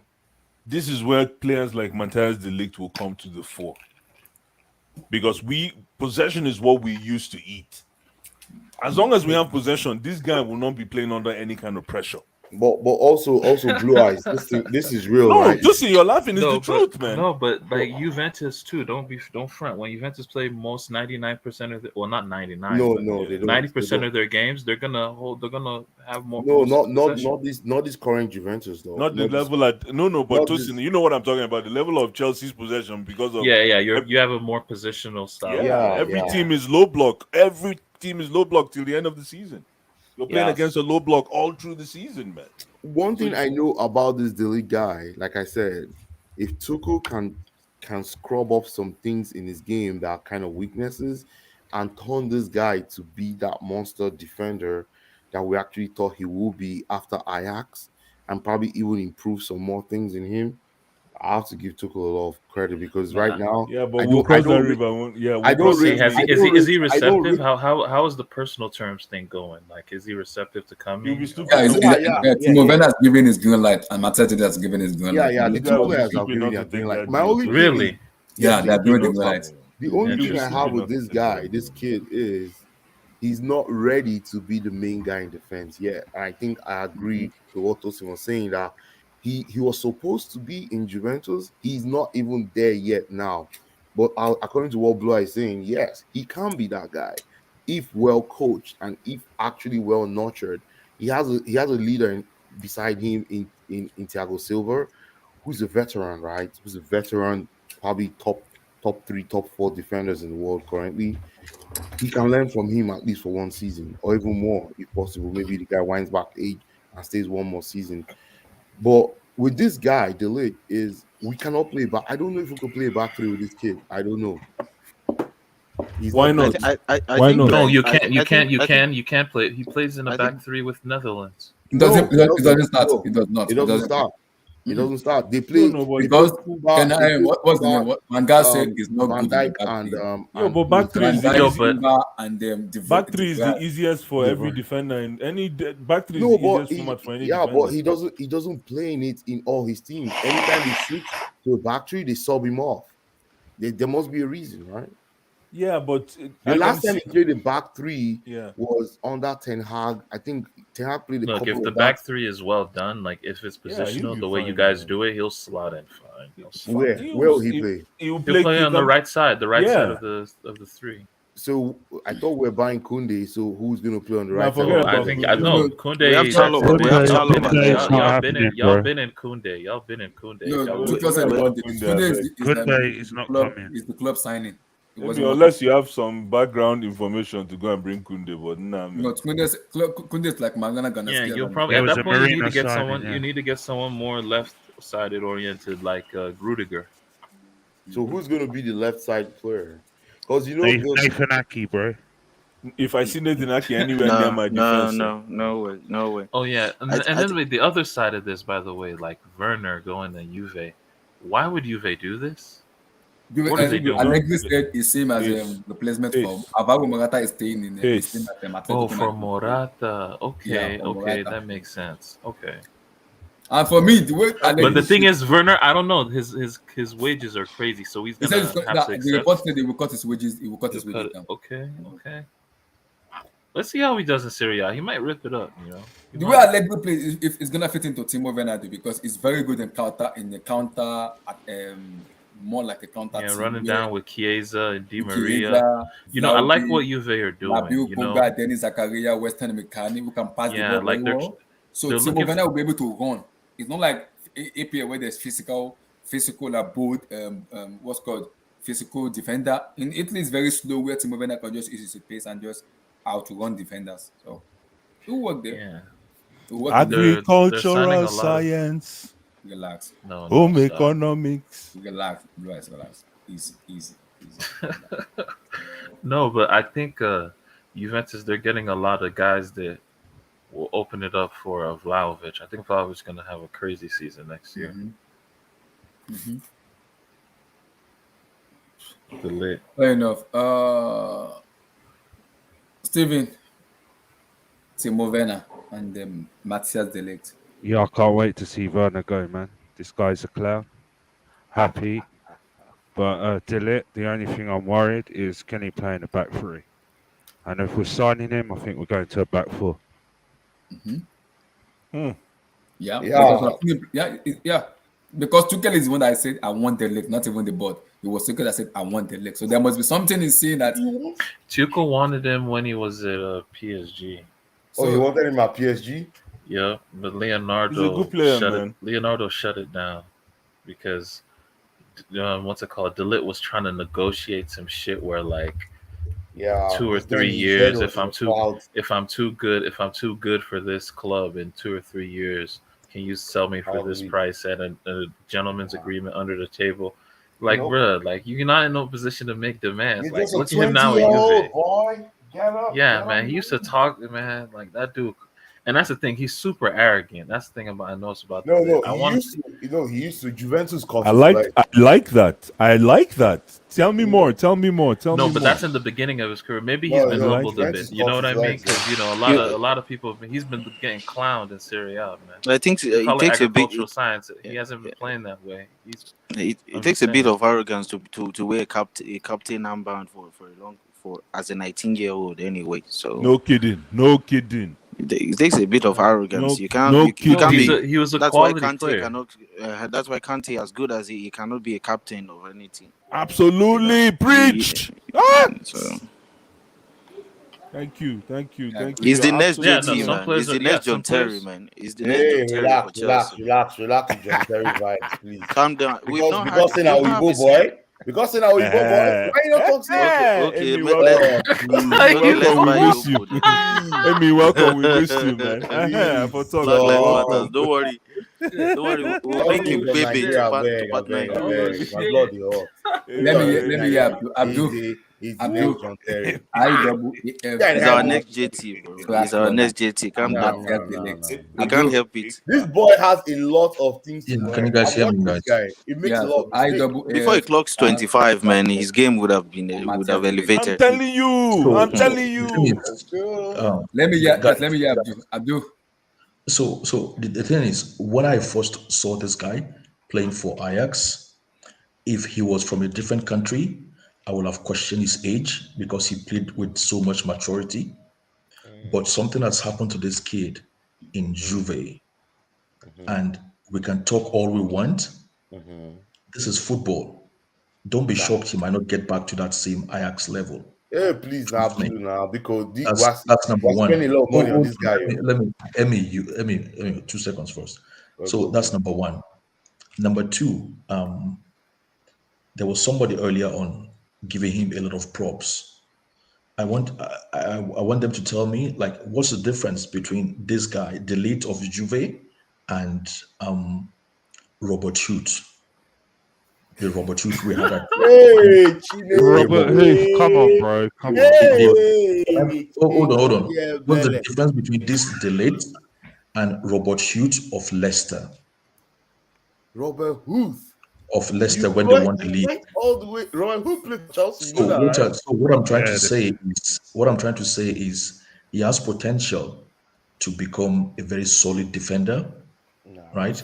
But he needs another very good or great defender to actually complement him. Yeah, I think that's what he has in Thiago Silva, right? But something has happened to this kid since he got to Juve, and I don't understand it. I don't know, maybe anybody else can shed light on him. You, Abdul, do you think Tuchel will turn this guy around back to that Ajax kid you saw? 100%. Yes, he will. We don't. Look what he did with Rudiger. No, we don't know because this is football. We don't know. Yeah, we don't know because but do you think somebody's still on probation? See, let me just put this right now, right? This guy, we're investing a lot in this guy. A lot of money. Timo Werner is 50 million, although he's amortized about 2 years of that, right? And we're adding 40 million to get this kid. If this busts, it's not good. It's not good. Yeah, but we can't look at every deal based on whether it busts or not. Like the reason why I said somebody should tell me the difference between this kid and Robert Hughes for Leicester is because I think we might be getting overpriced, and what do you think? Juve are actually, doing one over us with the price they're asking for this kid. Do you think? Let me ask a quick question to the whole crowd, right? Do you think we're going for this guy because of what he showed at Ajax, or what he currently has at Juve? What he currently has. You think Yeah, that's he what had a we're good waiting season. for? He had a good season last season. What he currently has, man. We're not Juventus, going. Juventus So fans do were you think happy. we're going for him because he's, he has something that will add to our team based on what he has Absolutely. currently, yes. or because of Yeah, his like De Ligt's a reputation good when he was player, a man. higher? No, He's no, a no, good no, player. no, no. We're not buying it. I get them before no be property now. I Okay. get them before no be property, man. So we're talking about the now. We're waging our stakes on the now and based on what he's doing currently and his ceiling as well. This guy has huge potential. But everybody is telling me, everybody from the consensus I'm getting here is he still needs more coaching, right? If we are looking for a player that is looking for that needs more coaching, right? I wouldn't go for delete at that price. But that's Yeah, what but when you hear Tuchel more does, coaching, man. That's what Tuchel does. Is he not? yeah, a but when coach? you hear more coaching, you have to be able Okay. to. Let me finish. Let me finish. So if I was going for a player, I wouldn't go for delete at this price because that's too expensive for a player we have to coach. I will go Who for. would you rather go for? Unfortunately, I like Botman, but I think Newcastle has snatched him for 40 something million. And second to Bro, that, you then think Botman if is better than De Ligt? Don't listen if I to can, this guy, man. no, I think in Don't terms of listen to him. functionality, You know, because if we don't have a left-footed center back, Yeah, right? And if I can't get Botman, then I'll go for Timber. exactly. What Currently about at Ajax, Caliber? What about Caliber? who's Caliber? The one that plays for nah, man. Blue Eyes told me he wants Salisu, dog. Yo, I put Salisu away, man. I put him away, man. I put Salisu away quick. I don't want anything close to that guy, but Fair enough. yeah, we have to be able For to. me, I'm seeing this signing. Sorry, like I'm seeing the signing the same way as the Darwin Nunes signing for Liverpool. That's the same way I'm seeing it because Exactly. Nunes is actually raw as well. You can say Yes, what and they you paid can. almost 100 million. That's it. Like he's 22, the same age with this guy. So there's no assurance he's going to come into Liverpool and start killing Pulling it. trees. And so he has to work under Jurgen Klopp as well. You know, he's going to teach him and all that. I'm not going to question you because a lot of Chelsea supporters actually love Liverpool, love Klopp, and love Liverpool system. I don't And love club and I don't love Liverpool. Excuse me, sometimes sir? when people are in love with something, I'm not in you love with try to Liverpool. convince them. Me You know and what I them were mean? enemies. I Every hate time they them. say something, people point out Liverpool. I don't love This. sir. I don't love No, I'm just making exclusively. I'm just making reference to the signing. Yeah, Exclusive. but It's not. It's not. It's not. that's what I'm saying. Liverpool has become. I don't know, but I don't like. I'm not a Liverpool fan. Yo, did you guys talk So about what? the other signings and shit? So I'll what talk I about just want this. to Yeah. what I just want to say is I just want to like talk about this. Continue. the lead is not coming in to come immediately lead the back line for us for the next immediately. He's coming in with low expectations, just like Darwin Nunes. No one is expecting Darwin Nunes to score 30 goals next season. So you cannot. There's going to be mistakes here and there, but it doesn't mean we'll find a potential like this and just ignore it in the market because of what. Oh my God, who is speaking? King? Who be this? Oh, King Black, God will bless you for me, man. Because of God what? will Because we want bless to you go for for me, both my man. brother. So what if Man City comes in now? If Man City puts Laporte in the market now and signs this guy, what are Chelsea fans going to say? They'll say, hey, they'll say this guy. Can you say that again? If Pep decides now and say, okay, while everyone is stalling, okay, well, I want to pair Diaz with another top center back and let me bring this guy in. Wait, relax. For one season, this guy is going to be coming in the FA Cups or something like that. It doesn't. The next 2 seasons he's in the first team. Yeah. The next 2-3 seasons he's in the first guy team. This guy with Diaz will cook though. It will be crazy. No, let me say this. If we're seeing talents like this and we decide to go for a 27-year-old and we don't know if he's going to be able to. Don't mind them. So this is good. This is a good sign that we are planning for the future as well. Yes. So And I'd rather Look, this I one think over Yeah, go and bring us whoever. Koulibaly, 32-year-old no, Koulibaly. I We think don't wait. Koulibaly, wait, how many kilometers when don't accumulate? No, I think I haven't. the I lit haven't. is a You know, good you know, the you know lit the is a problem good with way Enough to Koulibaly. mileage, too much the Like, mileage. lit Yeah? the you know, lit you know Koulibaly is a problem. Too Chelsea much Chelsea. mileage, Huh? my brother. Koulibaly, My, Blue Eyes, you know Koulibaly problem. my brother, Now man. what we they No, call mileage, man. colonial mentality. Now they worry that guy. Telling Why? you. But Why? that guy Eh. will This score. guy, Koulibaly, If look, he comes to see this Chelsea, guy, back, he will bro. this lead guy. us. So Let me hey, explain. This guy, when we're going after this guy 2 years ago. Who? We threw Koulibaly. everything at this guy, Koulibaly. right? The yes, owner now. of Napoli, De Laurentiis, what is his name? The De guy has Laurentiis. almost It's slaved that now, guy. He's right? he's the one that Yeah. Instead, make he's Koulibaly fight for his own right. If they talk, say, in one day Napoli now in life, he rather play here. What do No, you you worry don't know you? what. See, let no, me tell but you. Wait. he loves Let the me just city let me though. just tell Carl something real quick. You know Naples, right? It's a Sicilian city. They have a lot of mafias out there. These guys have put their stakes in this club, and they will not just lose a key part of their team. You know, in his prime, you have to look at all the parts of football. You can't just look at football on the pitch, right? That guy's life could have been threatened, and he had to actually make that statement.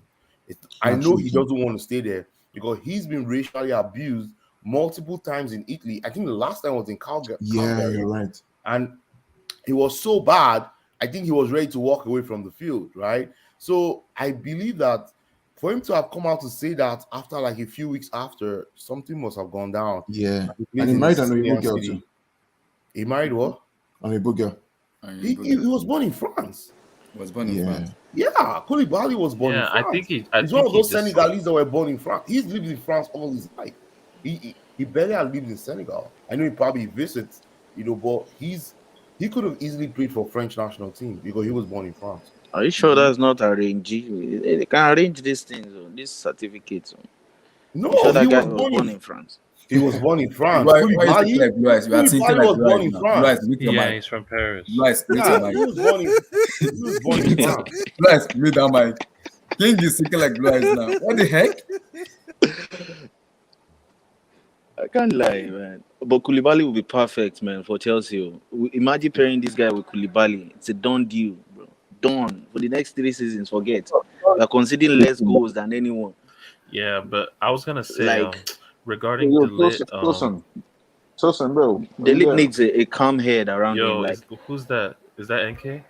No, No, that's Vilton. Oh, it's Vilton. Tosin, Yo, bro. Vilton, what's up? Our brother Tosin, what's up, man? Tosin, the last shoot you were on with me and Abdullah, you made us a lot of promises, bro. They're not coming into fruition. Like, can you elaborate on what's going on, bro? You promised me. You promised me. I don't want to play the You promised me PSG. You promised me Pogba. You promised me Dembele. You promised me Zidane to PSG this summer. That's what you promised me. We're going. And now Neymar's on the brink We're going of a leaving. different route. And is Neymar going to leave, Tosin? Nah, he's not leaving. Yeah, I thought so too. Yeah, back to the lit talk. Sorry, guys. Sorry to interrupt you guys. Blue Eyes, I just want to ask, Blue Eyes, is it there?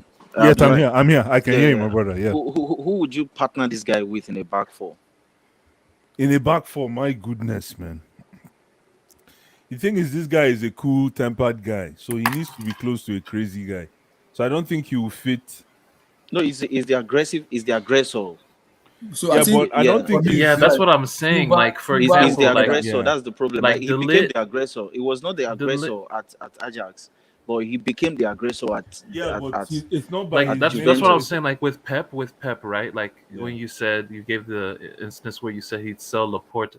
Laporta as a left-footed center back is the best in the world in possession. You know, well, he would never play De Ligt and Diaz together. Pep would never do that. He needs at least one ball player. So, like, if you're gonna play De Ligt in a four, but De Ligt is not a ball playing center back. That's not what he does.